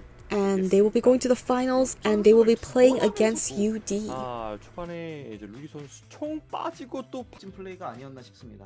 네, 그렇습니다. 공포일격 따임새와 완성도가 너무나도 뛰어났다고 평가를 해. 캐로베로스 막 이런 거. 네, 캐로베로스를 뛰어넘은 거죠. 잘해주고 있는 1인분씩을 무조건 해주고 있기 때문에 지금 결승 될지 무승부로 아니면은 패배하는 팀이 생겨날지 혼자를 사용을 잘만 한다면 어떤 식으로든 밀어 넣는 게 굉장히 중요해 보입니다. 1B Hunter going against UD survivors is gonna be the Ivy on Chinatown. Just kidding, Ever Sleeping Town. And it looks like the ghost is going towards the graveyard and the main body is going towards the middle. She's actually going towards Corner House. She will be running into Eagle first, who is the antiquarian. Not the most likely first chase, not the most wanted first chase for the hunter. Is going to be infecting the airplanes and teleporting to him right away. And it looks like he has quite a lot of distance, but a lot of corruption onto him. 63%. He's going to utilize his jetpack to continuously keep the distance away from this hunter. He's making his way to the window, is able to get that window vault. She's sending the ghost towards the middle and trying to infect the survivor working on that middle cipher machine, and it looks like he's gonna walk right through that pallet. He's not even gonna try to drop it at this point because he has enough distance, and the hunter is unable to get the hit on him. He's gonna use hover and utilize his second jetpack to make it all the way back inside of graveyard to this area where he has a lot of pallets. He's gonna go around to the outside of graveyard, is able to throw on this pallet. Hunter's gonna blink. He flywheels, avoids the hit, but the hunter is still gonna come slowly. Oh, she's looking backwards. He's gonna utilize his jetpack. He made it back, and she's not able to get a hit up to him. He's still at full health. He doesn't have any jetpack equipped, but he is not injured at all. Hunter's gonna reinfect it, is able to get the 100% corruption and try to get additional corruption on him, and is gonna be finally taking the first hit and was able to get that 60-70% corruption. However, Cypher progress is looking pretty good here as 100% corruption once again, and is finally able to down this aeroplanist. The rebound kite is going to look a little tricky on his side because he doesn't have any jetpacks left, but that also means that the survivors were able to get so much decoding done. Already 2 cipher machines have been completed, the 3rd cipher machine at 39%, 4th cipher machine at 21%, and a little bit of progress on the 5th cipher machine. Hunter is going to be sending the ghost towards the middle magician, stopping his cipher progress, and on the way she's also going to be infecting Ego as well. It looks like the first officer is coming in for the rescue. He already utilized his is going to be taking a hit here and getting the rescue before half with Ty Turner. Hunter is going to be able to get the injury onto that first officer, but now she needs to get the down onto this aeroplanist once again. It looks like the ghost is going towards the first officer, and the main body is going to recall and go for this aeroplanist. It does look like she was a little confused which survivor was the actual. It looks like she was able to get that 100% corruption and down this aeroplanist. He was able to outlast Ty Turner for a little bit, so that did give survivors a little more extra time. He's going to be going onto the chair for the second time. Already a tablet is in this area, so she doesn't have to reinfect the survivor, and he does have that cooldown. So it looks like the antiquarian's coming in for the rescue next. She has a lot of stick left to utilize. Hunter trying to get that corruption on him before he goes to the rescue. Looks like another infection onto that middle cipher machine. That magician is having quite a hard time finishing that middle cipher machine. It looks like while the hunter was away on her ghost, you got the disarm on the flywheel, but oh my goodness, the body blocked by the antiquarian, keeping this airplane alive for a little bit longer. Now the ghost is finally back, and she's trying to get another infection. Is going to be able to get that infection. So much areas of corruption because of the ostracons. He's going to go die at the faraway corner because there's nothing for him to work with, and he already utilized his flywheel. So 3rd down for the side of this aeroplanist, but look at the cipher progress. We have 3 cipher machines have been completed, and the last 2 cipher machines with significant progress. The antiquarian is still sticking around. She is not gonna she's gonna get 100% corruption. Downing the antiquarian is able to chair this airplane and send it back to the manor, and suddenly things are looking incredibly good for the side of this hunter. However, 4th Cypher Machine completed and the last Cypher Machine at 88%. It's going to be primed by the time she chairs this Antiquarian, and it's already the endgame situation. She's sending the ghost towards SMS, and the Cypher Machine is primed. She's going to be infecting the first officer. Oh, getting 100% corruption. They were able to get that backdoor rescue, but the first officer goes down right away. We can have one survivor opening up that exit gate, another survivor standing around in the middle and getting that rescue on that first officer. If the hunter does end up teleporting, she is able to chair this first officer towards the graveyard gate and send the ghost towards the corner house gate. The hunter does have detention still available. The survivors might actually wait out detention. We do see 1127 is waiting nearby the railroad tracks of the graveyard. The Antiquarian is trying to bait this hunter to go for the infection far away from the exit gate, but the survivors are going to take this slow. It was the first chair for the first officer. They might not be able to get that rescue, but they can definitely get that exit gate opened up. They just need to wait for the detention to run out, and then they could do the back and forth, and they could be tanking hits one by one because they are all at full health. The magician has 3 illusions to work with, and the Antiquarian has still almost half a stick left to utilize, or the flute left to utilize. So things are still looking good for the side of the survivors. I think they're gonna sell, and they're not gonna try too hard to rescue this first officer. Oh, we do see the crows do appear on the Antiquarian, but the hunter already knew the Antiquarian was there. Now the crow's on to 1127. It looks like the hunter will be going for this magician next because the ghost's already guarding that corner house exit gate. So now the main body's gonna go for 1127. The crow still telling the hunter exactly where this Antiquarian is waiting around. Antiquarian is starting to make a move. The illusion is utilized to make it to the blinking downing this magician right away. Now we see the Antiquarian's making her way towards the exit gate. Crow's still available, and the ghost is up, and now she can't utilize the ghost for now because she did pick up this magician. She's going to be teleporting to the Antiquarian. And the Antiquarian already left the gate. Now she has these 2 pallets to work with. We got the scare and an 85% corruption onto this Antiquarian. She needs to be careful not to get another scare because then she'll get 100% corruption. The ghost is now going towards back to the magician in case he does get back up. Is able to stun this hunter while she is on her ghost form. And the magician has healed up and he's back up again. Now the ghost is still far away from that exit gate, so the main body is still disarmed and the Antiquarian is getting away for now. The ghost is now finally at that exit gate. It's going to be infecting the getting the 100% corruption onto the magician. Now the magician doesn't have self-heal and he's down once again. That means that the Antiquarian is the only person up and running, and this is looking like a 4-man elimination for the side of I1B Hunter. Hunter's closing in onto this Antiquarian. She's still at full health. The ghost is now going onto this Antiquarian, is going to be infecting her real soon, but she is not on cooldown, so she can infect her at any time. Is going to be infecting her right away. Detention is now over. She can take 1 hit, does get 100% corruption. She's going to try to hit her through this window, isn't able to do so, still 100% corruption. Antiquarian needs to last long enough for the magician to bleed out. She's just staying here, and once again she's going to try to get that 100% corruption trick. Hunter's going to try to be hitting her through this window, and 100% with the scare is able to get the hit onto the Antiquarian for the first time. Antiquarian is going to utilize this time to transition away, and now she's heading back towards the exit gate, but the dungeon is not in this area and there isn't any possibility for her to get that open, but it looks like she's going to utilize the 2 pallets here. She doesn't have any more flute left, so now it's a rock kiting. She just has to rock kite this. She is now heading towards the dungeon. She's trying to get to the magician, but the hunter is catching up and the ghost is still nearby. The ghost can also infect the magician because the cooldown is gone on the magician. There is still the cooldown on the getting 100% on the Antiquarian, is able to down the Antiquarian. That's a 4-man elimination for this Ivy. 절름발인 등장을 합니다. 없도록 동선 밟기 힘들게 좀 잘라.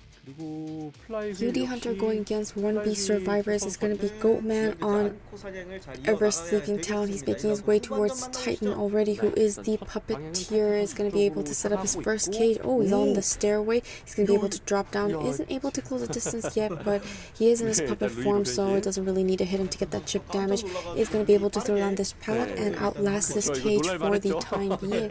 It looks like he's going to be transitioning towards these double pallets here. He's not going to be throwing down any pallets anytime soon, and he's going to stay safely in this corner inside of this pallet and window. Hunter is going to be breaking these pallets so that he can't loop here in the future. He's going to be in his puppet form right away. Hunter's just going to be waiting and wait till, and that it looks like he's going to be getting hit from his puppet form. Only a chip damage, but that chip will register regardless of whether he hit him or not, because he did use his puppet form. Is going to try and get another hit on him sometime soon. Isn't able to do so. Going to be setting up his cage once again back inside of his puppet form. So now the Hunter can just wait till this puppet form ends and then just get a chip damage on him. If he can't make it to this pal, he's going to use Daunted right there, but is able to down this puppeteer for the first time. Cypher Machine is not looking too good, and it looks like Hunter's going to be cheering him here towards the middle, trying to throw the survivors off, especially this middle Cypher Machine, and we'll be able to chair right next to the staircase. We already have one of the hunters. The wildling is already getting chased with that wanted order, so he's going to have to be getting on his board immediately. And the hunter doesn't really want to hit him while he's on his board, because the hunter can only hit with chip damages, and you don't want to waste the cages. He's going to wait till it's closer to half, and then he's going to set up this cage for the wildling to come in for this rescue. It's going to be sometime very soon. Oh, he's going to cage that wildling away from this cage. You're now going to be able to cage this wildling, get the hit onto the wildling, and get the rescue before halfway tide turner. If the hunter can hit this puppeteer before, yes, he will be able to get the hit onto this puppeteer before. Now he won't be able to utilize his puppet and will be going down. He's transitioning away from the middle where the hunter is trying to keep him at, and going towards the corner house, and will be dying here. The basement is not in this area, so that is a good factor for the side of the survivors. 2 Cypher machines have been completed. We do have the Pharaoh Lady, so Cypher progress will be a little bit faster. She gets that free 10% when she touches a untouched Cypher machine. It looks like the hunter will be able to go for this magician next. Is able to avoid getting hit by utilizing his and he's going to also be able to break this cage. He's at the chair now, but the hunter has used blink and is able to get the hit onto this magician. He does still get the rescue onto this puppeteer, and puppeteer can utilize his puppet because he was saved. Is going to be just getting a chip damage right here. Now he can't utilize his puppet, but it's the same thing for this survivor. Hunter's going to be caging the survivor. Is going to be able to hit him, and will be able to down him for the 3rd time, returning this puppeteer to the manor. Going to have to wait till the tram passes by so he doesn't struggle free and get out of the balloon state. We have the 3rd Cypher machine has been completed. In the first round, we did see 1B Hunter did get that 4-man elimination, so in order to tie up round 1, UD Hunter also has to get that 4-man elimination. He's looking for the survivors, trying to heal up. Now he's going to be checking the graveyard area where there are 2 survivors trying to heal up. Doesn't look like they were able to get that heal, and the hunter is now back onto the wildling for now, but he does see the other blood trails of this other survivor, which is the magician, and he will be going after this magician next. A new Cypher machine has been started. He utilized the illusion, but the hunter was able to hit the main body and down this magician right away. Is going to be bringing him towards the middle Cypher machine, nearby the middle Cypher machine once again. We do see the survivors are trying to heal up to get ready for this rescue, because Pharaoh Lady does have that debuff when she's rescuing survivors. She is very, very slow. It looks like the hunter is just going to be checking the Cypher machines, and does realize they did get that heal off at this time. He's going to be utilizing the cage. Is able to cage this wildling. He's doing a lot of back and forth here, unable to snipe this wildling. He's still at full health. Hunter is going to cage him away from this chair. Cage him once again, trying to make him get the save after half, trying to body block, and is not able to get the save before half.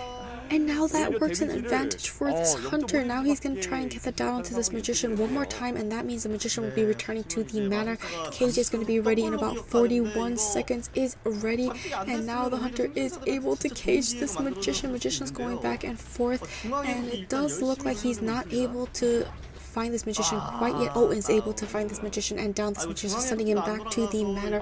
Fourth cipher machine has been completed, and the last cipher machine, however, is not primed. Two fully healthy survivors, except the wildling is at 25% damage. It looks like the hunter is going to be going for this wildling. He's going to be on his board, so now the hunter is going to change targets and go for this feral lady.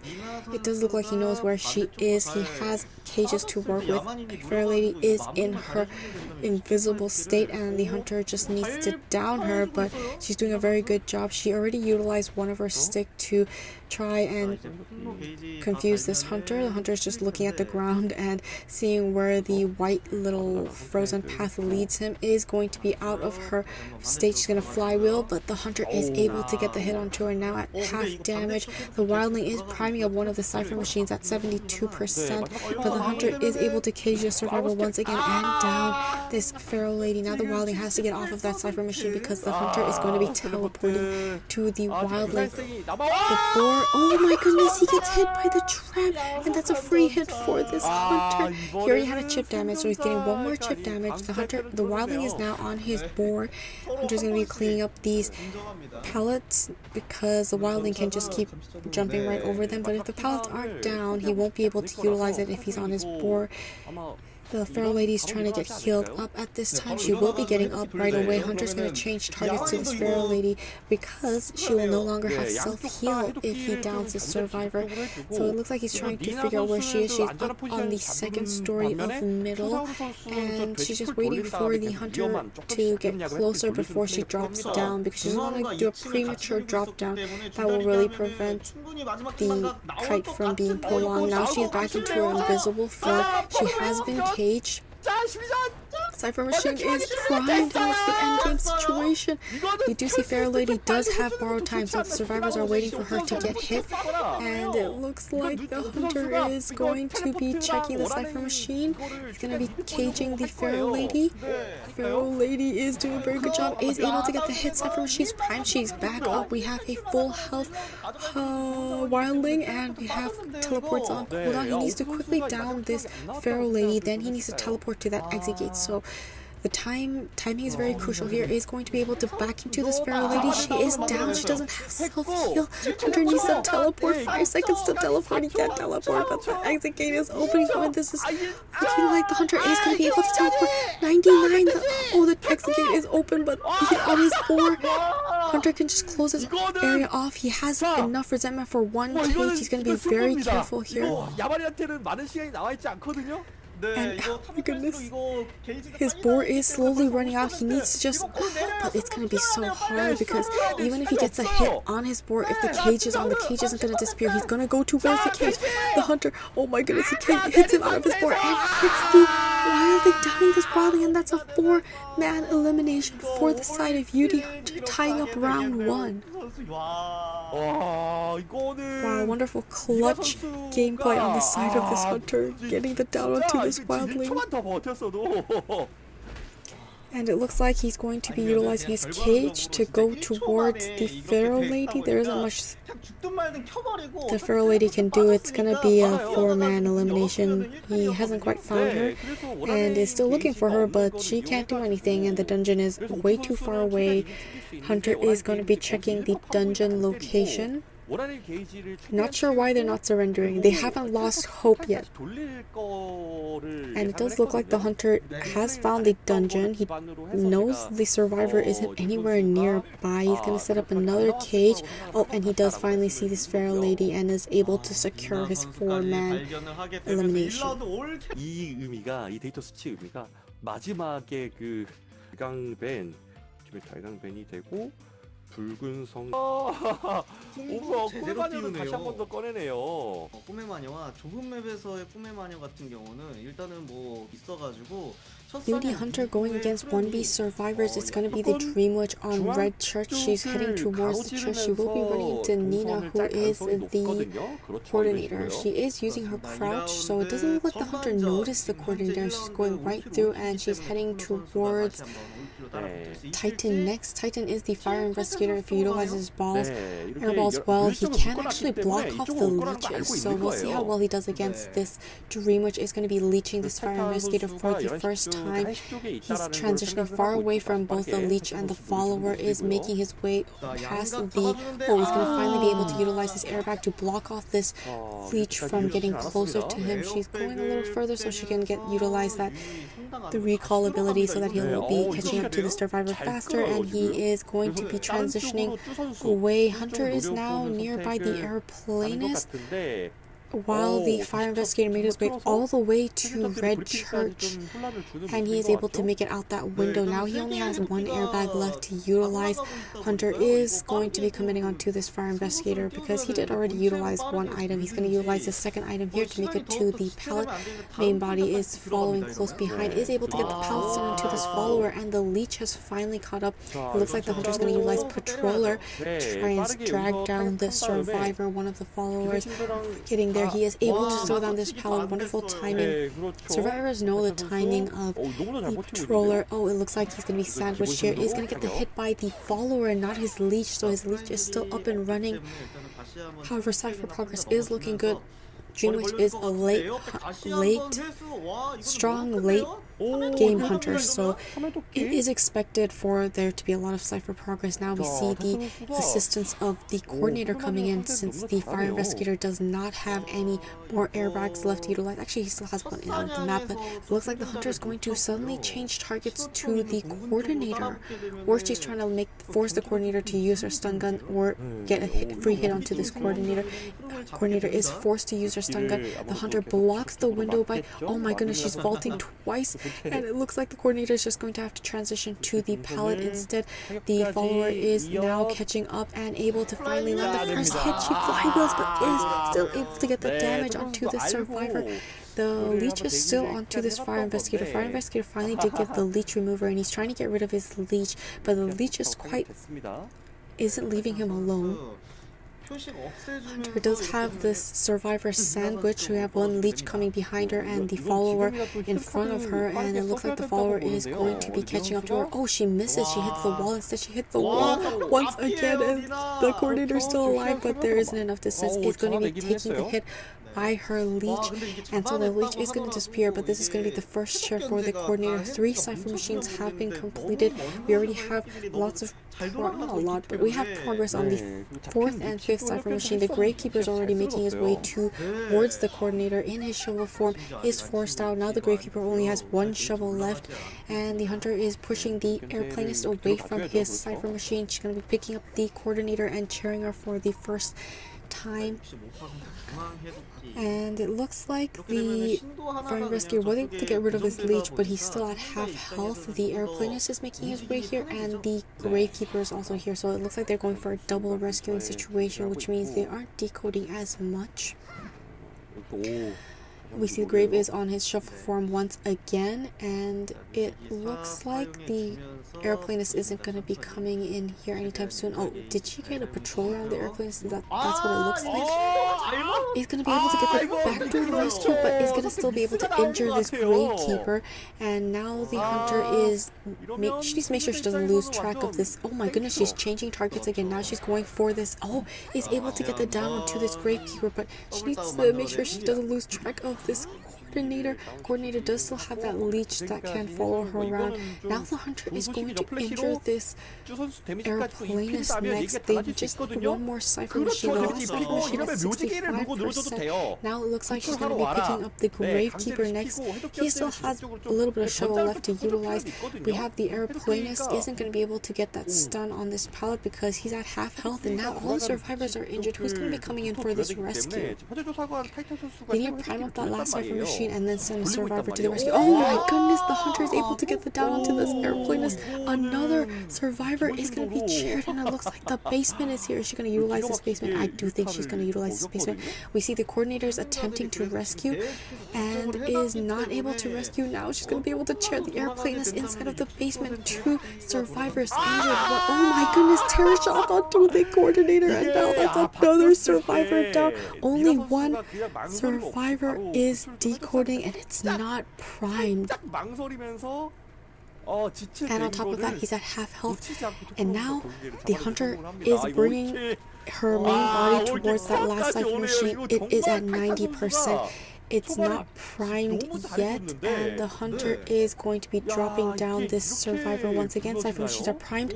Oh my goodness. They popped the cipher machine. The coordinator was able to get back up, and she got the rescue onto the gravekeeper. Now the hunter's going to blink down this coordinator once again. She still has self-heal. Now the hunter is going to go towards the survivors. We see that they're not going to be able to get the rescue onto the aeroplanist. One of the leeches are guarding the gate where the fire investigator currently is, so he's not able to open up that exit. The survivors are now going towards the front gate where red carpet. Oh, it looks like she's gonna. Oh my goodness, she's just gonna be able to hit and down this fire investigator next. He still, however, does have self-heal. Hunter is able to down the coordinator and down the. Oh my goodness, down the. All 3 survivors are down. Wonderful multitasking on this Dream Witch. She changed targets so often, and she was able to just continuously down survivor, one survivor after another survivor, down the next survivor, down the next survivor. Cipher machines popped. All 3 survivors were back up. She downed all 3 survivors. Wow, incredible job on this UD hunter and securing that 4-man elimination for his team. Yeah, she's just going to pick up the pieces here. He's going to be cheering this gravekeeper next. The coordinator doesn't have self-heal. Now she's going to be cheering this coordinator. 올킬로 경기 마무리를 합니다. 토크노! 유리팀이 이렇게 팔토 선수 초반에 진짜 이게 말이 58초지 이것보다 더 올킬로 만들어냅니다. 네. 혹은 4라운드에서도 승부가 날 수도 있는 훌라발루가 아싸리 그냥 기사 쪽으로 가가지고 뭐 6 화재 조사관이 중앙 쪽으로 1B Hunter going against UD survivors is going to be Hullabaloo on Red Church. So in the first half, the UD Hunter was able to get that 4-man elimination. So in order to tie up round 2, the 1B Hunter has to get that 4-man elimination, or the round win does end up going to UD. So on the side of the UD survivors, they're just going to aim for that 1-man escape so they can win this round. And it looks like the first chase is going to be the Knight. She's going to go ahead and break all these, not cipher machines, going to break all these pallets. And while the hunter's breaking these pallets, the Knight is going to keep transitioning back and forth. The clone is trying to get the bombs, is able to get the black bomb and the white bomb. Oh, and injure this hunter with this clone.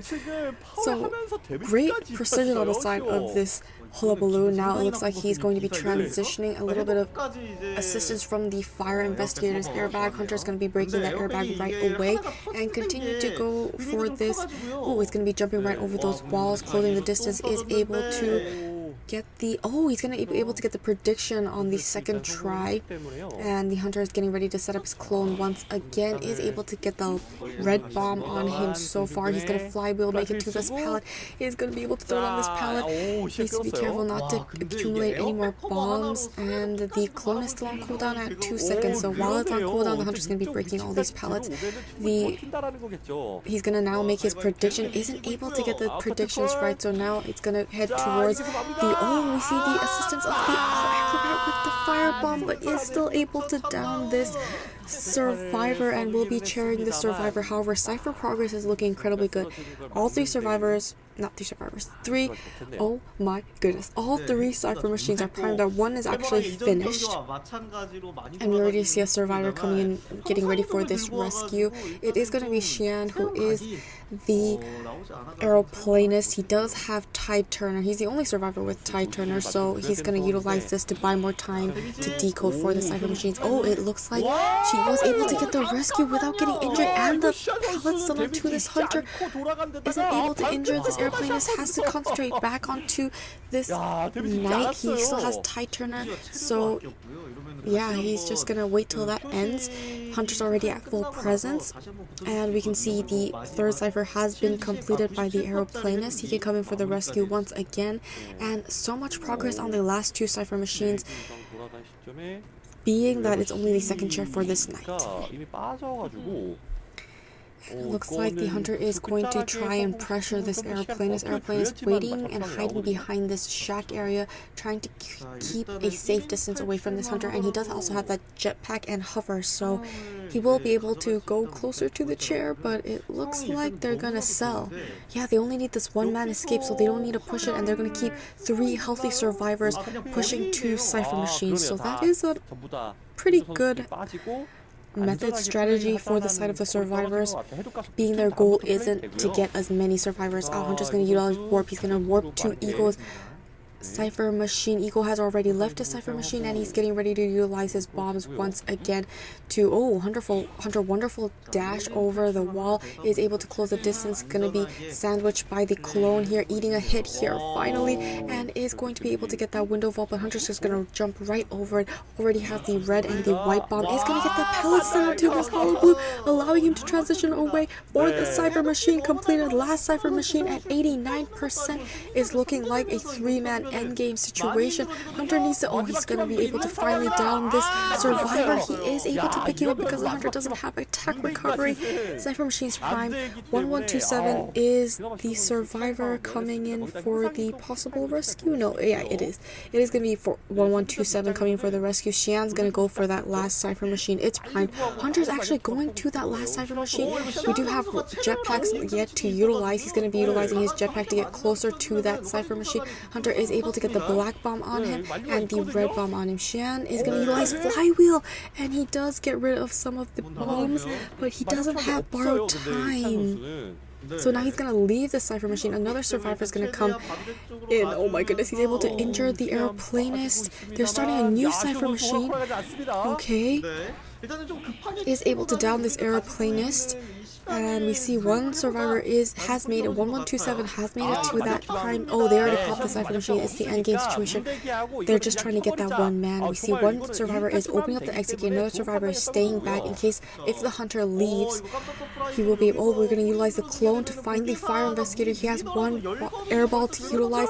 Is able to utilize the dash in his airball and is going to be transitioning towards the. Oh my goodness, he's going to get the rescue, and the exit gate is open. That's already a one-man escape. He's able to down this fire investigator, and the one-man escape warp is up, but he isn't able to stop this one survivor from escaping. Getting the win for round number 2 goes to UD. 6대3 한 명이 탈출했을 달빛강 공원 맵에서의 감시자.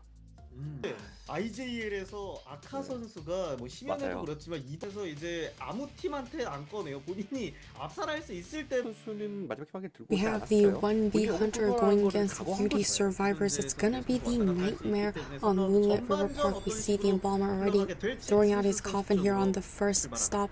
It looks like he's not gonna be riding the roller coaster. The hunter is actually gonna ride the roller coaster for a little bit. He's circling around, and the hunter is just gonna follow him because he has enough distance, and he is finally going to be able to get on this roller coaster, and he is leaving, buying a little more time by circling around the platform instead of going. Oh, we see that this second stop was pressed, and now the hunter has to walk all the way to third stop. And the hunter is also going to try and harass one of the survivors nearby, since it is on his way to going after this embalmer, or he's just going to change targets entirely. And at this moment, it does kind of look like he's changing targets, and his new target is going to be the forward. He's able to avoid getting hit here. That was very close, but it is forward, and he does vault much faster, so it does look like there's going to be a crow on this forward. He's going to be able to throw down both of these. Hunter going to utilize warp so that he can use his dive hit, and is able to get the first hit onto this forward. Only 2 cipher machines are currently started, and the forward is now going to be kiting nearby 4th stop. The embalmer got a 3rd stop, so a lot of the survivors are on this side of this map, and it looks like he's going to be able to throw down this. Oh, he's going to utilize this football. Oh, he's going to take the roller coaster. It was at 4th stop. Now it's going to go all the way back to 1st stop. Hunter's going to be throwing a crow to one of these cipher machines. That way he can just teleport there. It doesn't look like all the crows are on cooldown, so he's going to be walking. He's going to take the long way around. Now the hunter's changing targets to the patient. Patient able to hook away for the time being. And he's already at broken carousel, and we see that the oh, we see a item is given to the 4 by the toy merchant, and most likely going to be healing him. Is going to be able to get the dive hit onto the patient. Hunter continuously looking back. He's going to utilize his crow, and he's going to be able to teleport to this forward. Forward's going to utilize the rest of that football, and he has an elbow pad as well to utilize.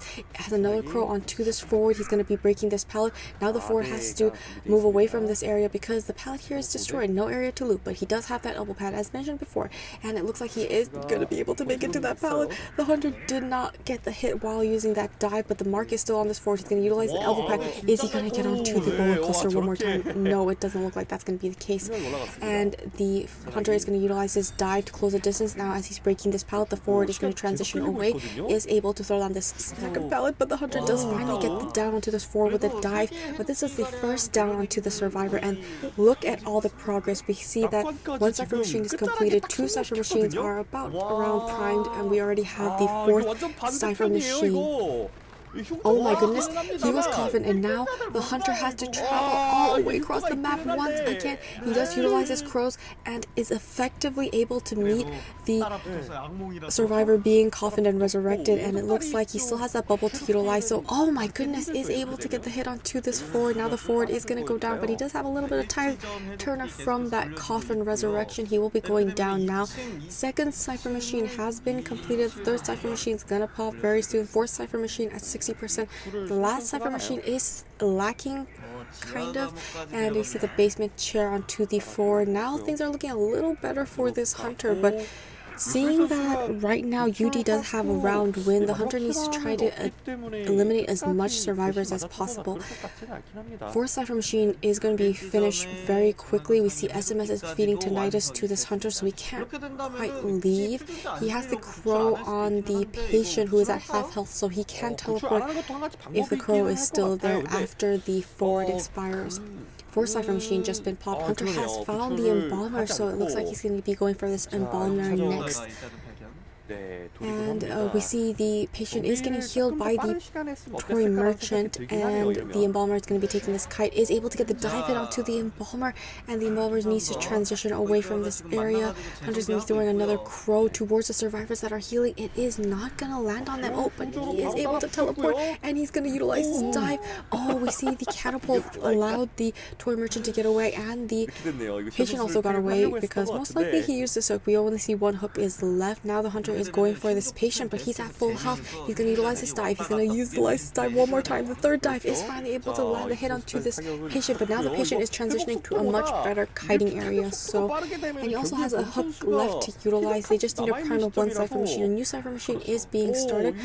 Patient's getting ready to hold his hook, trying to get onto the platform. Is able to do so, but the roller coaster isn't here, so he's just going to have to drop down and utilize the double pallets nearby. Hunter doesn't have a mark yet because it's on cooldown. He's going to throw a crow to one of the cipher machines, going to be breaking this pallet. The mark will be ready real soon. Hunter is going to be teleporting to the cipher machine instead.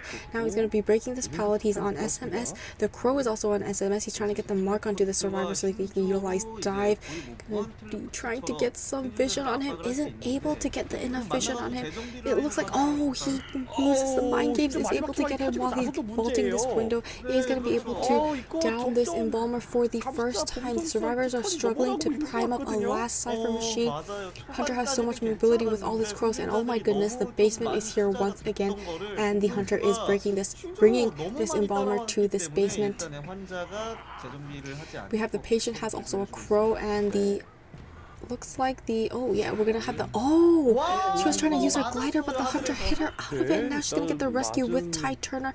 One of the survivors are going to try to escape this basement. Is the hunter gonna commit onto this? Yeah, he's gonna commit to this embalmer, but now he has a coffin, so he can resurrect himself regardless of whether he's checked in the basement or not. We see the toy merchant is now trying to leave the basement after the hunter leaves. He's going to teleport to the he's going to teleport to the patient after downing this embalmer. He does have that coffin, so he's not going to be carrying this embalmer. The last cipher machine at 86%. Doing a lot of good back and forth gameplay. He's going to get the hit while diving to this It looks like the embalmer probably should have resurrected himself, seeing that they don't have a lot of time to waste on the survivor side. It's looking really strong for 1B. Survivors may have to go for that one-man escape. It does look like the embalmer has gone back up. Xian is working on that cipher machine at 74%. SMS is going for that rescue because he has that coffin ability. The crow has been sent towards the toy merchant cipher machine, but he has tinnitus, so now he knows there's a survivor coming in for the rescue.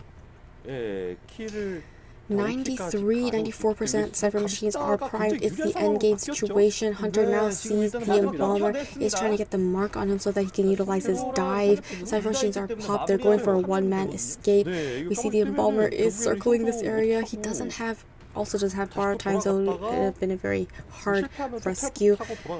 And it looks like he's going to be breaking this pallet, so the survivor can't keep looping this area. He has to transition out. He has one more pallet here left to utilize. Hunter's going to teleport to the, oh my goodness, exit gate, but the catapult and the glider from the toy merchant is now keeping the hunter away from her, and she's utilizing the difference in elevation, making the hunter have to go onto the fourth platform and try to down this toy merchant. Now we see the embalmer is going to the opposite exit gate, and now the toy merchant has the kite. He's going to throw a crow towards the embalmer's exit gate. It's around 40%. He isn't able to get the down onto this toy merchant, so now that gives the embalmer the opportunity to open up that exit gate and leave. The basement, where am I? The basement. Okay, we see the dungeon is in the middle. Hunter is not okay. The exit gate's open. This is at least a one-man escape, and she is able to get the down to the toy merchant, but it's a little too late, and now UD survivors can secure at least a one-man escape. 와, 그래도 UD팀 생존자 다시 한번 1인 탈출을 기록하는데 소상인이어가지고 발판으로 버텼던 거. 이 마지막에 맞을 혹은 3킬 이상을 따라 붙어야 되는, 지금 상황이 네. 자, UD Hunter going against 1B survivors. It's going to be the Hullabaloo on Moonlight River Park. For the side of, in the first half, we saw that the 1B Hunter was able to get that 3-man elimination, so in order for them to at least get a 1-round win, the survivors need to get a 2-man escape. If they at least get a 1-man escape, they will be able to tie up round 3, but they are behind in round wins. So yeah, the survivors need to at least get that one escape. Emphasis on that. It looks like the hunter's first chase is going to be the etymologist. She's running into the mercenary a little bit here, but he's going to be rotating away. Hunter is going to be able to get the injury onto this etymologist at the double pallets here. She can still throw it on these pallets and utilize it to her advantage.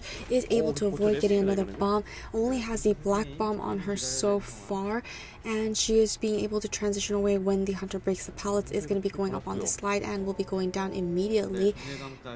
Being able to rotate and has her bees available once again. Hunter was trying to get rid of those bees, but she recalled the bees and is using them to make it to the pallet. But oh my goodness, sandwiched by the clone, is able to down the survivor for the first time. Cipher machines at around half point, except the mercenaries, because his cipher machine was interrupted. It looks like the mercenary will be coming in for the rescue, but he has one in order, so now the hunter can snipe him out with his clones. Is going to be able to get the black bomb on him. He's going to elbow pad to go closer to the chair, but it looks like he's doubling back a little. Is going to his elbow pads are locked because of the red bomb. Is going to be able to elbow pad to the chair and get the rescue. I think it was before half with Ty Turner. Hunter is now getting the injury onto the mercenary and changing targets back to this etymologist. Is going to be utilizing warp to close the distance, and it looks like the little speech bubbles are covering the, okay, it does look like, oh, he's able to sandwich her with the clone and is able to down the survivor before Ty Turner runs out. We'll be able to put her on the chair for the second time. However, 2 cipher machines are completed. The third cipher machine is kind of lacking though. It does look like the meteorologist is healing up the mercenary, and we see one in order is also on the meteorologist, so the hunter is just, he's not afraid. He's going for this meteorologist. She's trying to make her way towards the outside of tent. The mercenary is also making his way towards the chair, so now the hunter may choose to return to the chair, seeing that the meteorologist isn't getting any closer. Now the hunter is going towards the middle. He will be running into the mercenary. How did he know? He just like intuition. But anyways, and it looks like he's going to be jumping over to this bridge. He's going to utilize his last elbow pad. He's still too far off. It doesn't look like they're going to be able to get that rescue. Hunter is spamming these bombs onto this mercenary. Has the double. Oh, is he going to be able to get the pallet stun and buy the survivors a little more time? He's transitioning out. The survivor, the mercenary needs to avoid getting the white bomb. The hunter does have the cooldown onto the close and the rotating, which is now no longer on cooldown. So now the mercenary is going to be transitioning away. Hunter's going to utilize his dash to close the distance. He's going to rotate his color wheel and is able to snipe him out with the white bomb. And it looks like he's still at half health because he was healed. So it just needs to avoid the black area. Oh, but the angles, the hunter just can't get the angles right. But he vaulted this window, giving the hunter the angles and isn't able to. Oh my goodness! Wonderful mind games on the side of this mercenary. He's going to be jumping over and he's finally able to land the black bomb onto this mercenary. Hunter's going to teleport back to that bridge cipher machine because he knows the mercenary has been trying to finish it, but it is stopped at 96%, which can be taken over quite easily. The only problem is they need a last cipher machine, and now the hunter's on her next target. However, she's still at full health, so it's not that now she's not at full health anymore, but it looks like the 5th cipher machine is starting up, which means the mercenary has to heal on his own. It's going to take quite a while. Already has the red and white bomb on this survivor. She's going to utilize her cloud to go to that platform, but the hunter is able to snipe her out as soon as she finishes getting off that cloud and is going to be able to chair the survivor for the first time. Anyways, it looks like the mercenary was able to heal himself up, but now he doesn't have self-heal available, and the hunter is heading towards the survivors. 4, 5, 6 is attempting to make his way there, but is sniped out by the clone, is able to get the red and black bomb on him already. Oh my goodness, it looks like it's a flywheel, but it doesn't. He can't avoid the damage and is able to get the red and white bomb and the black bomb downing this acrobat next. They don't have enough cipher machines and all survivors are injured, down or chaired. They need to get that one-man escape just to tie up round number 3. So now the mercenary is in quite a dilemma because he doesn't have self-heal, which means if the hunter downs the survivor, it's already the endgame situation. And the hunter can slug the survivors. He just needs to down the acrobat again after downing. Oh, she did see this hunter survivor, and unfortunately it looks like he's going to be able to utilize the perfume, but oh, the hunter he was in his red zone, so it looks like he was able to return back. Now he is able to injure and down this mercenary. The meteorologist is sent back to the manor. Now the hunter can just go look for this. Okay.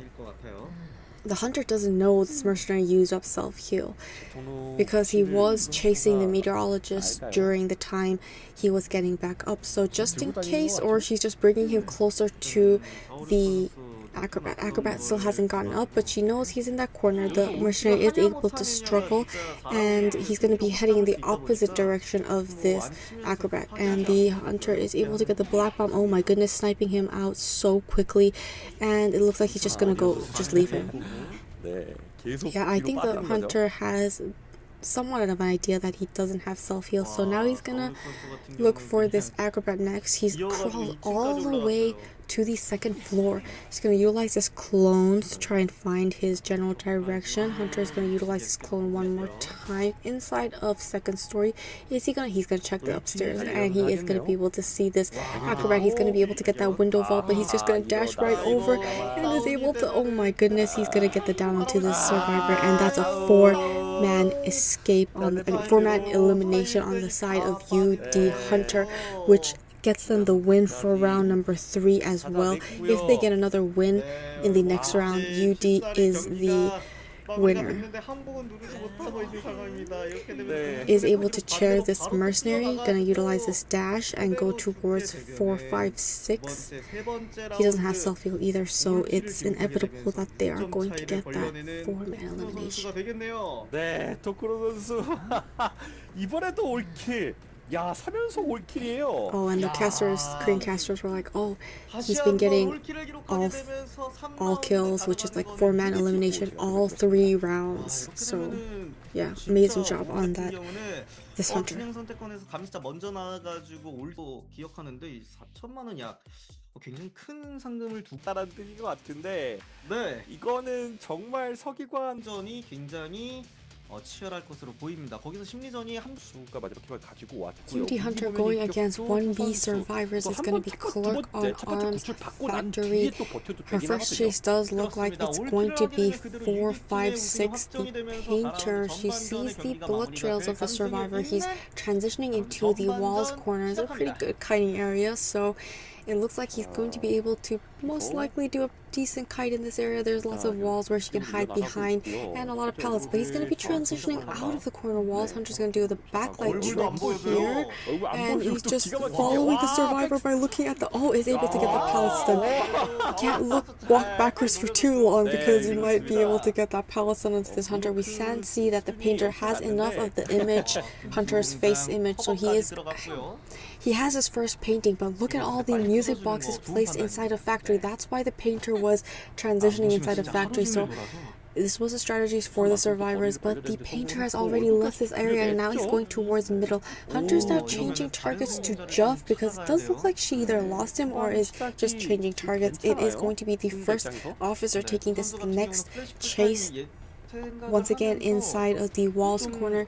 Hunter is going to be recording that, so now he can bring that pallet right back up, which allows him to actually rotate and throw down another pallet. Oh my goodness, is going to be able to get that hit very quickly by pulling back that pallet, dropping pallet, pulling up the pallet. How are you supposed to say that? How do you say it? By reversing the drop down of the pallet, and the Hunter is going to be able to close the distance, so the survivor is forced to utilize his pocket watch. He doesn't want to give the alert by, okay, it looks like the Hunter is also going to be recording one of the cipher machines. First officer has left the Hunter's vicinity and he's making his way back inside of factory. The survivors are aware there's only one music box there. I mean, it's still a pretty strong kiting area. I think it is the Painter's coming in here trying to stun the Hunter. Hunter is going to blink right through the windows and is able to get the body. They're trying to get the body block and he's able to snipe with this first officer, downing him.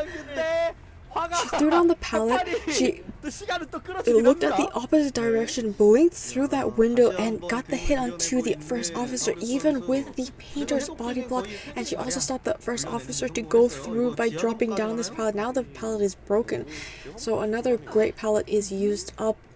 And Hunter used it for her benefit instead, so that was a very good down on the side of this Clerk.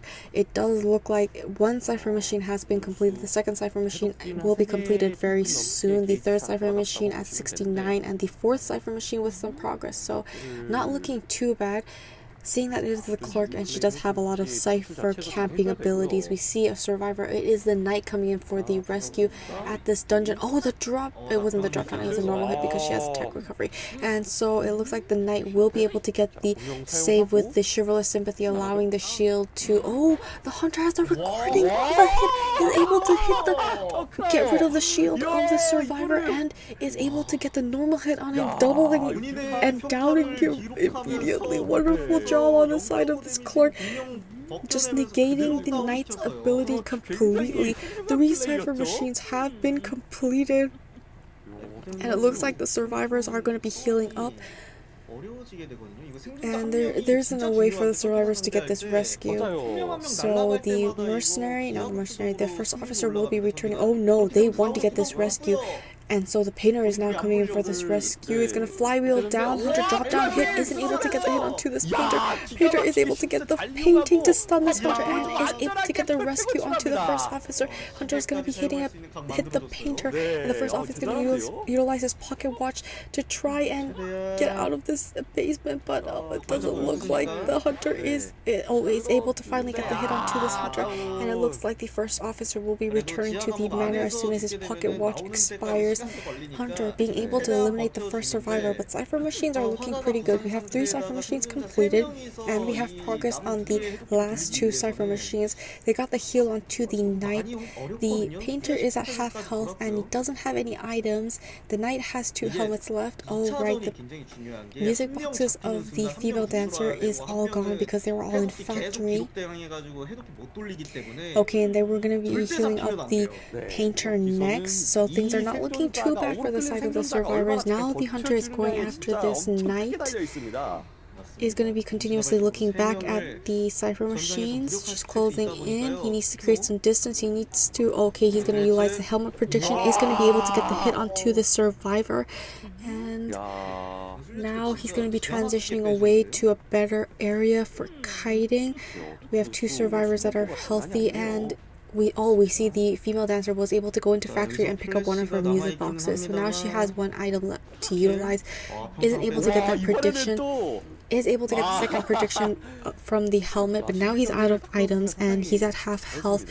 Hunter does have blink up and ready once again, but the Cypher progress is looking pretty good. Hunter is going to be recording one of the Cypher Machines. She's going to be breaking this pallet right away.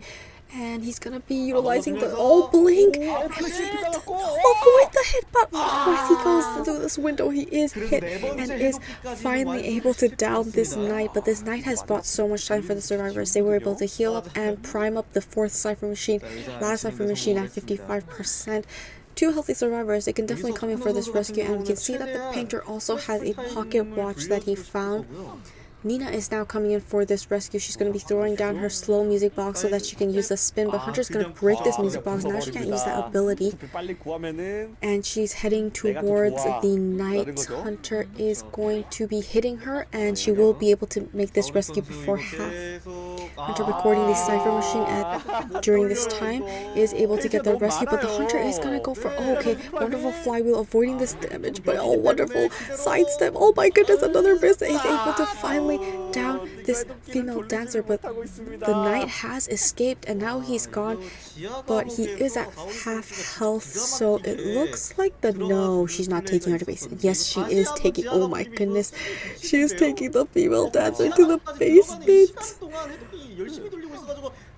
Okay, she is able to struggle free because that was quite a long distance away, and it looks like the Hunter is going to be recording that Cypher Machine and going to be downing this female dancer once again. The Cypher isn't primed, so that does allow the Hunter to chair this female dancer inside of this basement. It's going to be a very tricky rescue. However, we do see there's a pocket watch on the Painter. So not all options are lost. Cypher Machine is primed. It's at 95%. Painter is coming in for the rescue. He's going to try to drop down. Hunter's going to try to get the drop down hit. Oh my goodness, these flywheels. But he gets the drop down hit to the Painter. And now the Painter is in danger. He's going to get the save. He is able to get the down onto the Painter, but the Painter doesn't have borrowed time. The Painter doesn't have borrowed time. Hunter's able to chair this Painter. Now she's going to be teleporting to the last Cypher Machine. Oh my goodness, is this another 4-man elimination on the side of UD Hunter? That means he got a 4-man elimination for all 4 rounds. Oh my goodness, pounce on to this Clerk. What are the options left for this? Okay, so what the Knight has to do is he needs to last long enough for both of these survivors to expire, and then he needs to get the dungeon escape. But he has no items. And Hunter knows exactly where the survivor is. We have 1 survivor return back to the manor. A little mind games here, but losing the mind games and is able to get the 4-man elimination. UD is the winner for Korea IVT. Congratulations, MVP to this Hunter. Honestly, that was incredible. 충격적이었던 게 지갑 내려가면서 승리를 하니까요. 이번에 상금도 받았고 본인들이 이제 더 승리를 우승을 차지했습니다. 그렇습니다. 탈락했단 말이에요. 그렇기 때문에 그 팀들 또한